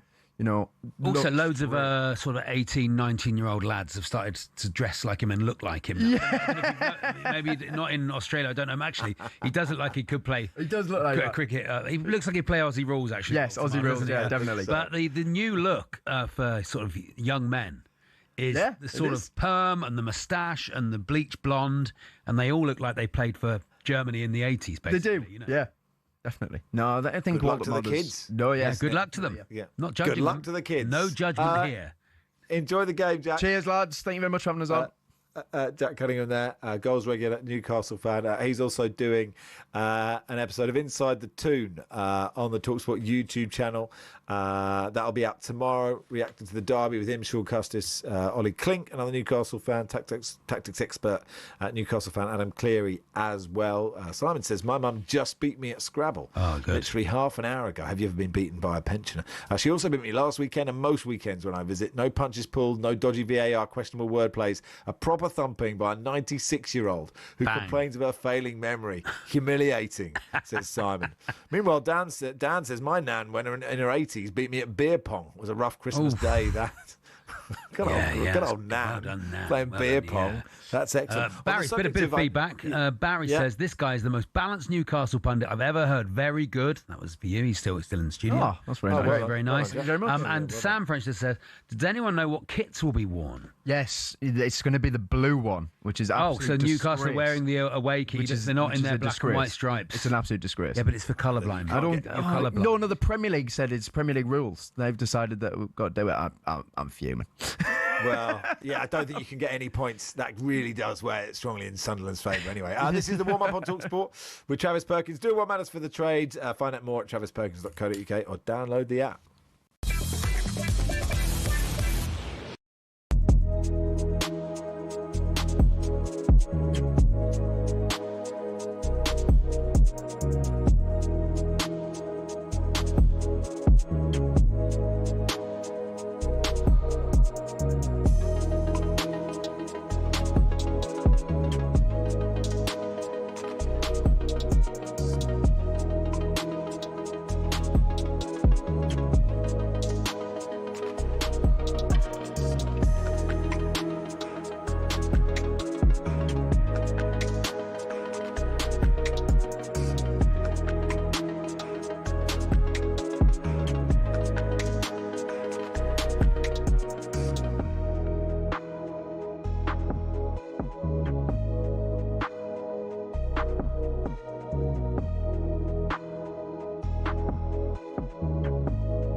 Good afternoon. You are listening to talkSPORT. Max Rushden and Charlie Baker with you on the warm until 1:30. Richarlison does start for Tottenham, so he's not in Northampton today. We'll get the team news from all the 2 o'clock games in just a second. Before that, half-time in the WSL between Brighton and Chelsea. Jake Robson. Brighton 0, Chelsea 1. The Blues won't know how they aren't further ahead, to be honest, in a half that's seen them have over 70% of the possession.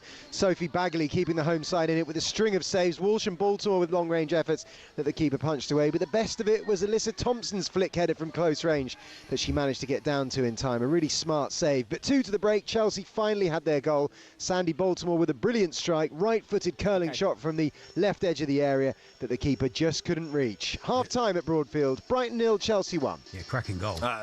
To the Stadium of Light, Sunderland versus Newcastle. Mickey Gray has the team news. Who are you supporting, Mickey? Who do you think, Max? I've got my red and white shirt hidden somewhere underneath all these clothes I've got on. But for the team news, mate, it's 3 changes for Sunderland after their 3-0 defeat to City last weekend. Here, Truda, Hume and Isidore all moved to the bench, and come Reynildo, Talby and Brobby. In a change of system as well, Sunderland go back to a back 4. It's Roofs in goal with Mukiele, Ballard, Alderete and Reynildo making up that 4 defence. Xhaka and Siddiqui holding in midfield with Traore, Talby and Lafay either side of Brian Brobby. Just the 2 changes for Newcastle as Eddie Howe shuffled his pack after their midweek draw with Leverkusen in midweek. Joe Linton and Barnes moved to the bench. In come Elanga and Miley. It's Ramsdale in goal with Livramento, Teo, Byrne and Hall as a back 4. Tonali, Guimaraes and Miley in midfield with Anthony Gordon, Anthony Elanga either side of Baltimore. A 2 o'clock kickoff from the Stadium of Light. It's Sunderland against Newcastle. How are you feeling, Mickey? I mean, what's the atmosphere like already? I know it's, an hour and a bit to go. Yeah, look, I mean, there's probably about 3,000 in the stadium already, Max. Probably more, actually. And the nerves have been all right up until this point, but I think the closer we get to kick-off, I'm going to start jangle a little bit. I mean, look, there's been a 9-year wait for this game in the Premier League, and this place is just going to be rocking today. It's going to be crazy. Well, look, good stuff, Mickey. Enjoy it. We'll chat to Barry Glendenning in a bit. He is at the game, and we'll talk to him after the 1 o'clock news. Let's go to James Fielden, who is at the London Stadium for West Ham Villa. There'll be claret everywhere. Hey, James. Yeah, pure claret, although Villa in their changed kit of white with a little bit of a claret tinge, so a little bit of showing for them. But in terms of the team news, West Ham making 2 changes to the side that started the draw against Brighton last week. Max Kilman left out again. He's been in and out in recent weeks. Sungutu Magasa comes in as they switch to a back 4, and Freddie Potts comes in for his first league start for a month as he replaces Rodriguez in the middle of midfield. As for Aston Villa, of course, they played in the Europa League against Basel on Thursday, and they've made 6 changes from that. But in terms of the league game against Arsenal last week that they won so late on, 2 changes from that. Marco Bizot continues in goal with Emi Martinez out with a back problem at the moment, and no Pau Torres today, so Victor Lindelof comes in for his first Premier League start of the season. He did start that game in Switzerland on Thursday, though. West Ham could really do with another win, couldn't they? Because at the moment they're struggling. No wins in 4 since they beat Burnley here at the start of November. Aston Villa on such an incredible run. They've won their last 5 in the league. They've never won 6 in a row before. They've won 9 of their last 10. They are flying and could be second by the end of the day. West Ham against Villa is a 2 o'clock kickoff. And presumably, James, there will be a moment of reflection for the late, great Billy Bonds. Yeah, more than that. There are big tributes planned here. I was actually here a couple of weeks ago when West Ham played Liverpool, and his sad death was announced on the morning of that game, and obviously they couldn't really put a big tribute together for that one, but I can already see a rope hanging from the roof on the far side. There's going to be a massive tifo and a huge shirt with his name emblazoned on it as well. West Ham have got all the legends here today for a huge corridor to welcome the players out, and there's going to be a massive tribute before kick-off, so plenty of things going on before we get underway here. Thanks, James. Let's go to Ollie Klink, who is at Selhurst Park for Palace City. 1 change for Manchester City from their win over Real Madrid in the Champions League. Jeremy Doku misses out altogether. Tijani Reinders comes in for him. City have won 11 of their last 14 in all competitions, and we hope to close the 5-point gap between them and Arsenal at the top of the league. As for Palace, also just 1 change from their last league game, a win over Fulham. Ismaila Sarr comes in for Eddie Nketiah, who drops to the bench. So this is a repeat of the FA Cup final, which Palace famously won last season, and the Eagles are in good form. They've lost just just one of their last 6 Premier League games, and they sit 4th in the table. Here are the lineups in full, starting with Palace. Henderson in goal, Richards, Lacroix and Gahey in a back 3. Klein and Mitchell are the wing-backs, with Wharton and Kamada in the middle. Sarr and Pino are in behind Mateta up top. As for City, it's Donnarumma in goal, Nunez, Diaz, Vardio and O'Reilly at the back. Silva, Gonzalez and Reinders across the middle, with Cherki, Haaland and Foden up front. Big game of the title race at Selhurst Park. It's Crystal Palace against Manchester City. And Jeff Peters is at the City Ground for Forest v Spurs. Hey, Jeff. Hello, Jeff. Good afternoon. Forest made 9 changes for Thursday's successful European trip to Holland, but the selection here from Sean Dyche looks more like the one beaten at Everton last weekend. 3 changes from that. Murillo replaces Morato and Hudson-Odoi in for Ndoye. Matt Sells, though, is out with a groin injury, so Brazilian keeper John Victor makes his Premier League debut. In front of him, Savona, Milenkovic, Murillo and Williams, Sangare and Anderson central, Hutchinson, Gibbs-White and Hudson-Odoi behind Igor Jesus. Spurs only made 2 changes in the Champions League win over Slavia. They revert to the 11, which started the victory against Brentford. Vicario in goal, Porro, Romero, Van der Ven and Spence, Bentancur and Gray in front, Kudus, Xavi Simons and Kolo Muani, with Richarlison up front. Forest Spurs underway at 2. Thank you, Jeff. Oliver's been in touch to say hi, Max and Charlie. Hi. Loving the show. He says living the show, which is not the same, is it? Nice He's just he's living the it. show. That's what we have to do.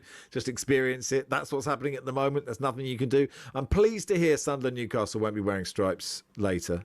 As a colourblind viewer, the 2 teams are impossible to tell apart if they both wear home kits. Let's face it, they play for the badge, not the colours as such. So it's good to see accessibility being taken seriously by the Premier League. Oliver in Newark. It is a good point, Oliver. That's what happens when Plymouth play Exeter, because it's red and green that a lot of colourblind people can't see. So they can't tell who's playing who. But why would you want to watch that dross anyway? Oh, true. How did you go yesterday? Didn't play. Did you play? Didn't play. Knocked out the trophy. Knocked out the FA Cup. 2 weeks off. It's quite nice, isn't it? Before Christmas, get everyone fit again. A winter break in the winter break. National League Yeah, South. not bad. Isn't it? It's lovely, isn't it? Hey, I can imagine all the players are really looking after themselves and in no way just out on it for 2 weeks. You know, they'll all come back fully great professional? fit. Fully professional, Max. Okay. Fully professional, yes. Greatest club in the world. Question. How did we do, you ask? Yeah, thanks. I know you did. You drew, didn't you? You drew. You drew. And what are you? Won 6 in a row or something, haven't you, Cambridge? No, I wouldn't say 6 in a row. We haven't lost for a while. Lots of clean sheets. Starting to tick a little bit. I think we look quite good. Got a chance? Stay up at least. That's all you need, isn't it? Stay up. No. Don't ridiculous. We are. You used to be tin pot rubbish like us, so I won't. No, we are a League 1, League 2 mezzanine side. That's what we are. We're on the mezzanine. They should create mezzanines. That would be nice, wouldn't it? It's like a 6-team mezzanine. Between the Premier League and the Championship, yeah, and Championship League 1. You're through to the mezzanine league. Do you accept the mezzanine league? No, we'll go straight up, thank you. People say, there's not enough, too many games in football. Let's add a mezzanine. That's what we want. Yes. It's Max and Charlie, and we're with you for another half an hour.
knows there are 20 managers in the Premier League, yeah? Well, actually, no. Around 3/4 of them are not managers. The terms manager and head coach are often used interchangeably to describe Premier League bosses, but they're actually two different jobs. So let's explain how and why. For years, fans referred to Mikel Arteta as Arsenal's manager, but I'm afraid technically... I don't think so, no. From his first day on the job, he was the Gunners' head coach. Let's pick a random moment in time, February 2025. Only 6 Premier League bosses actually held the official title of manager rather than head coach. Man City's Pep Guardiola, David Moyes of Everton, Ipswich boss Kieran McKenna, Southampton's Ivan Juric, Oliver Glasner at Crystal Palace and Leicester's Ruud van Nistelrooy were the only actual managers of their respective teams. Everyone else? That's right, head coach, including Ruben Amorim at Man United. He took over from Erik ten Hag, a man who had held the title of manager. Might come as a surprise that Amorim's appointment marked the first time ever that Man United had a head coach instead of a manager. But to understand why they made that decision, you also have to get what the difference is between a head coach and a manager. A manager's got a huge range of responsibilities. They're not just in charge of training and player lineups, they're also heavily involved in player sales and transfers. Critical stuff. But a head coach's role is far more focused on team training and performance on the pitch. So whereas Ten Hag was highly involved with decisions around transfers during his tenure, the intention was that Amorim wouldn't be, at least not on the same level. And as the sporting structure at Man United changed under Sir Jim Ratcliffe, people like Sir Dave Brailsford took charge of transfers instead. How all those roles play out in practice may be slightly different at different clubs though. On the other hand, the contracts of actual managers like Pep or Moyes had no limits on their job role and their involvement with transfers and contracts. But those guys are actually in the minority now, and it's a change that's happened pretty quickly. In 2019, there were only 6 head coaches in the Premier League, but by 2025, there were 14. A clear indication that more and more clubs are moving towards a model where the guy in charge is actually only really in charge on the pitch.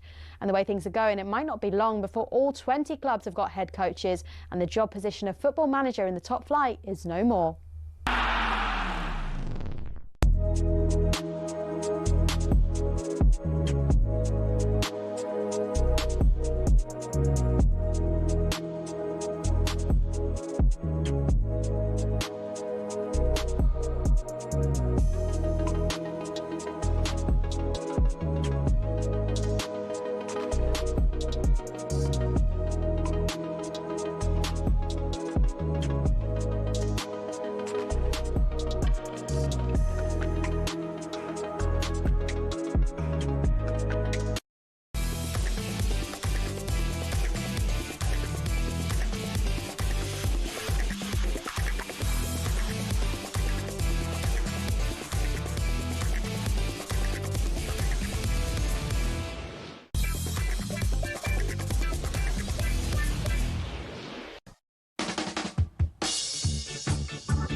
Good afternoon. You are listening to talkSPORT. It's Max Rushden and Charlie Baker with you until 1:30 with Travis Perkins. This show is brought to you by Doing What Matters for the Trade. Find out more at travisperkins.co.uk or download the app. Tyne Weir Derby is at the Stadium of Lights. It's a 2 o'clock kickoff. Barry Glendenning is working at the game, so he couldn't do the show today, and he joins us from there. Hey, Baz. Hello, Baz. Hi guys, how are you doing? Yeah, pretty good. It's been a good show. A lot of people asking where you are, Barry. So that's been nice for me. Yeah, I'm sorry I couldn't be with you today, Max. But I'm sure Charlie's been a more than adequate replacement. Yeah, I'm currently next to Mickey Gray. We're huddling together from warmth at the back of the very top tier, back row of the top tier of the stand. It's real nosebleed territory. Very exciting. The stadium is just starting to fill up now. Yeah. How are you feeling? How are the nerves? The prevailing mood. I came up to Sunderland yesterday, got the train up, went out for a few pints last night to watch the Fulham Burnley game. A lot of seasonal festive revellers out on the tiles in Sunderland, a lot of Christmas jumpers and show. And the prevailing mood seems to be, by all means, win, but whatever happens, do not lose. This is the must-not-lose derby, I think, for both sets of fans. Yeah, I reckon. Do you think Sunderland have the players to not lose? Baz, I do. I think they look great this season. I'm loath to say it out loud. I do fancy Sunderland to win this game today. They're, a completely changed team to the one that gave a very poor account of themselves in the last derby between these sides, an FA Cup third-round match nearly 2 years ago. Newcastle just sort of contemptuously swatted Sunderland aside that day at the stadium alike. That was a dark day. But I think Dan Ballard's the only, and Trey Hume are the only two remaining players from that team. And, we all know the brilliant transfer business Sunderland did during the summer. They're good at home. They're the only team in the Premier League, apart from Arsenal, who haven't been beaten at home.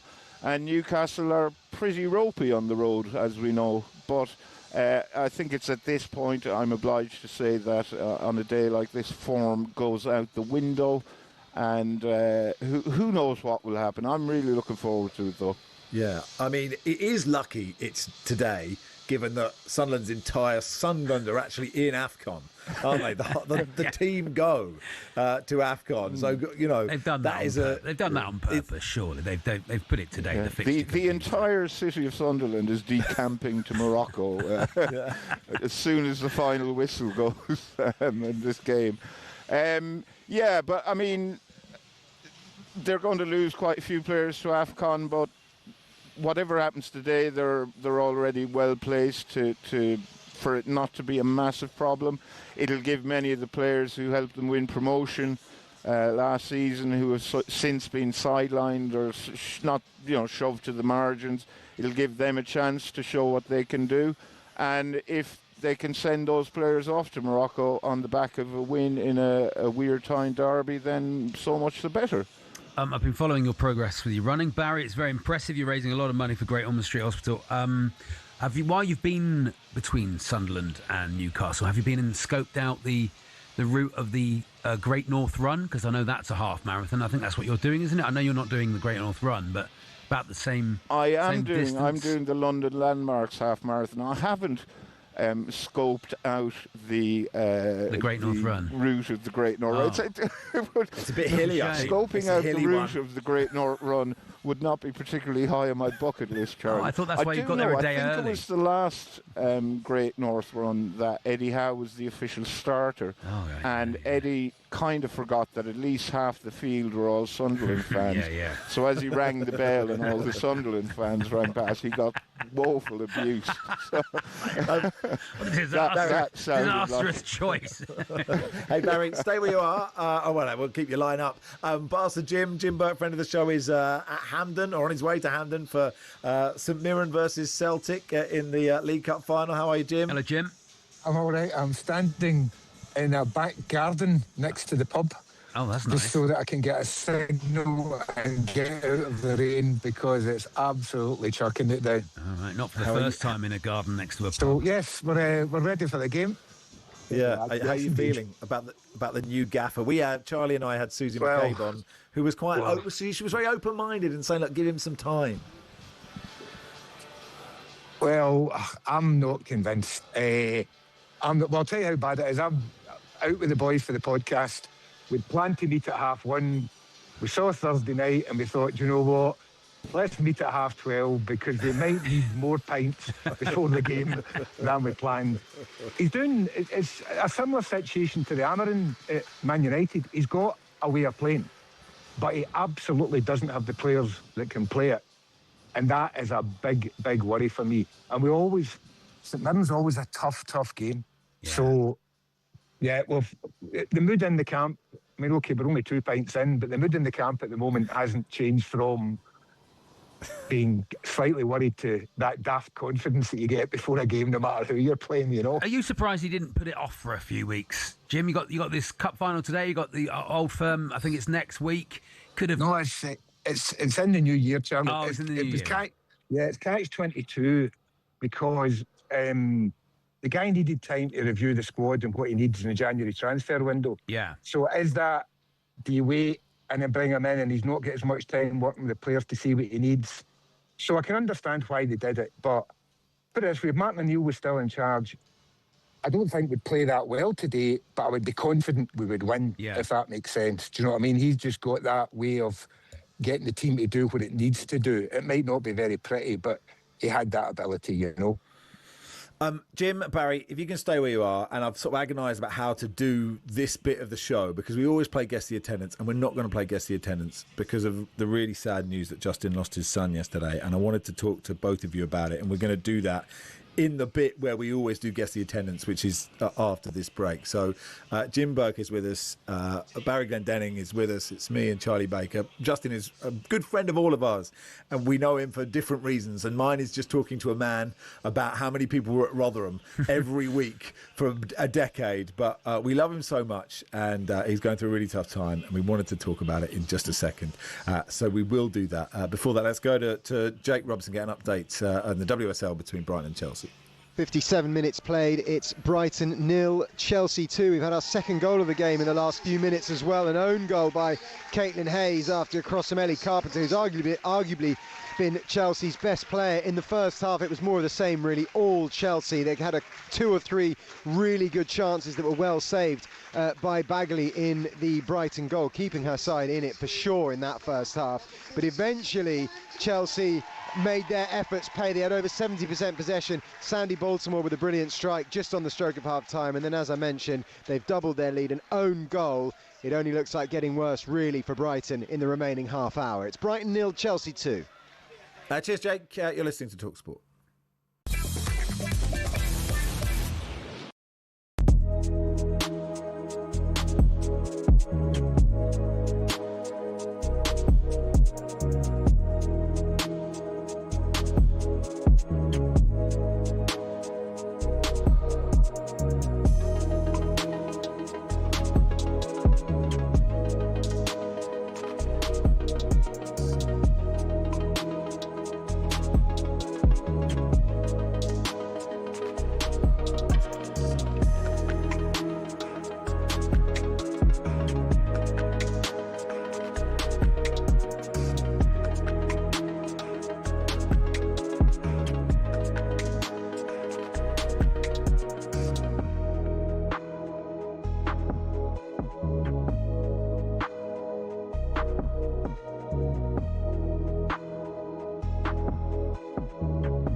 You're listening to talkSPORT. It's Max Rushden and Charlie Baker with you for the next bit. Barry Glendenning's at the Stadium of Light. Barca Gym's a pub, a garden outside a pub near Hampden Park ahead of the Scottish League Cup final. And this is where we always do guess the attendance. It's muscle memory for me to say today top journalist Barry Glendenning takes on top comedian Justin Moorhouse. But you may or may not know the news, but Justin posted it on social media. He said yesterday, it's with the heaviest of hearts I have to tell you that our beautiful boy Barney has passed away. Me, his mum, his stepmum, his sister, cousins, aunts and uncles, grandparents and his gorgeous friends are beside ourselves with grief. I'm consoling myself as much as I can, knowing that he loved us all and knew we loved him. He was so happy, content and excited about the future, the sweetest, kindest soul. He just went to sleep and didn't wake up. I can't imagine how the next days and weeks will unfold, but I know we are able to cope. Love always helps. I am him and he is me. Sleep tight, Barney. Dad, it's so heartbreaking. We have a WhatsApp group, a Guess the Attendance WhatsApp group, which isn't, it's not that much. It's once a week where someone laughs about Barry losing normally. And Justin did say this morning, he said, look, you can please mention him. Our last match was banishing last year's bad memories and seeing Man United beat Wolves. We had a great day like it was meant to be. Sent a great photo of the two of them in Bilbao. I know, Jim, you saw Justin yesterday, I think, and I mean, I don't really know what we say apart from how much love we all have for this guy and how we are heartbroken for him. That's exactly it. I've been fortunate in my life. I've known some good people and I've known some great people, and Justin is one of them, as was his boy Barney. It's just heartbreaking, and it's just it's difficult to have the words. I mean, and Charlie will know that he is so generous of spirit with everybody, not just his kids, and he's a great dad. He's an incredible dad.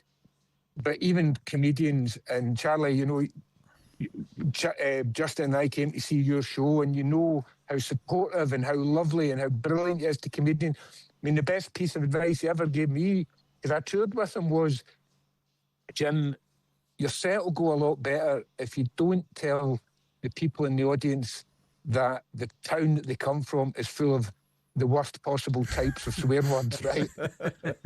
You can't buy advice like that, do you know what I mean? But all of that joking aside, he is a beautiful and incredible human being, and there's many reasons I don't believe in God, many reasons, and this is one of them, that if there's a man in this world who didn't deserve what's been put in front of him just now, it's Justin. But trust me, his family and his friends are also some of the greatest people you could ever meet, and they've rallied around him, and that's what we'll be part of a community to whatever we can do for him, we'll do for him. I first met Barney. He used to work at the Comedy Store in Manchester, and you'd go and do your weekends there, and there'd always be this great guy who'd come in from the kitchen and make her be the funniest person in the room, and have better jokes than everybody who was about to go on stage, and just a kindest heart and most open face. And then I didn't know it was Justin's son, and I'd go, "Oh, have you met this bloke, Justin? He's amazing." And Justin would go, "That's my boy." And you go, "Yeah, I can see that apple's not fallen far from the tree." And I've had a few friends lose children, and we're not supposed to outlive our children, and when we don't, when we do, it's cruel, a particularly cruel form of grief. I know Justin is surrounded by friends and family, and I know his daughter Izzy she's a lovely, lovely kid, as Barney was, and I know that they'll be loving each other, and all we can do is love each other, right? That's all we can do is love each other and enjoy silly things like football and talking about attendances, and because that's the cruelty of life, isn't it? Yeah. Mike says, such a gentleman, in tears in the car. I don't know Justin other than this bit each week.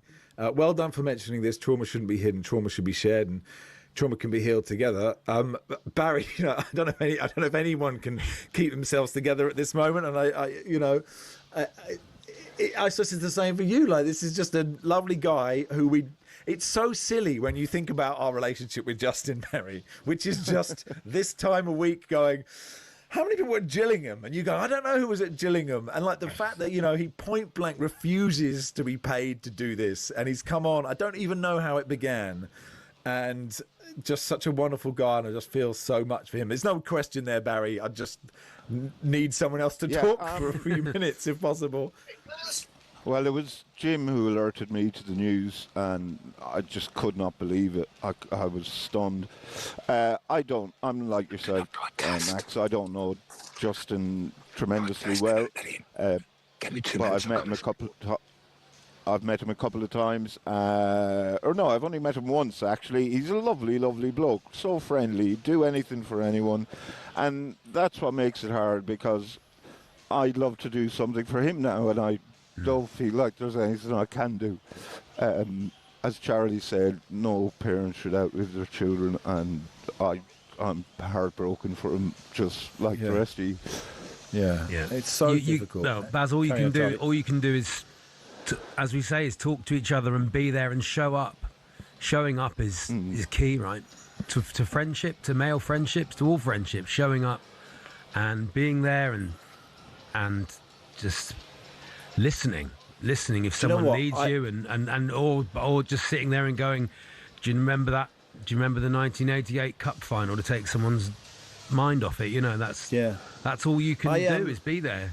Yeah, I don't know if anyone saw this incredible interview on ITV yesterday. Ed Chamberlain spoke to John Hunt and his daughter, who obviously have been through the most incredible loss to and to lose his wife and his two other daughters, and the money they're raising for women who are in difficult circumstances through, I think it's called the Hunt Foundation.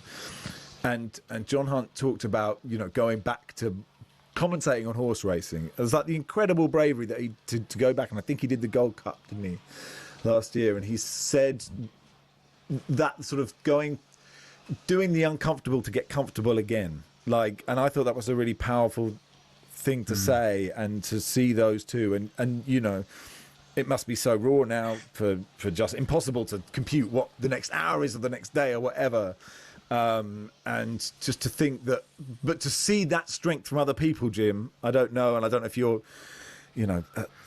capable of saying anything. Like, we're all really struggling to get any words out, but to see that other people can have that strength, maybe, you're looking for just some kind of crumb of hope, I guess, at this time. I think that the hope in the situation, I think, as Charlie said, it's just quite simply love. He is loved by so many people that know him, and he's loved by so many people that don't know him.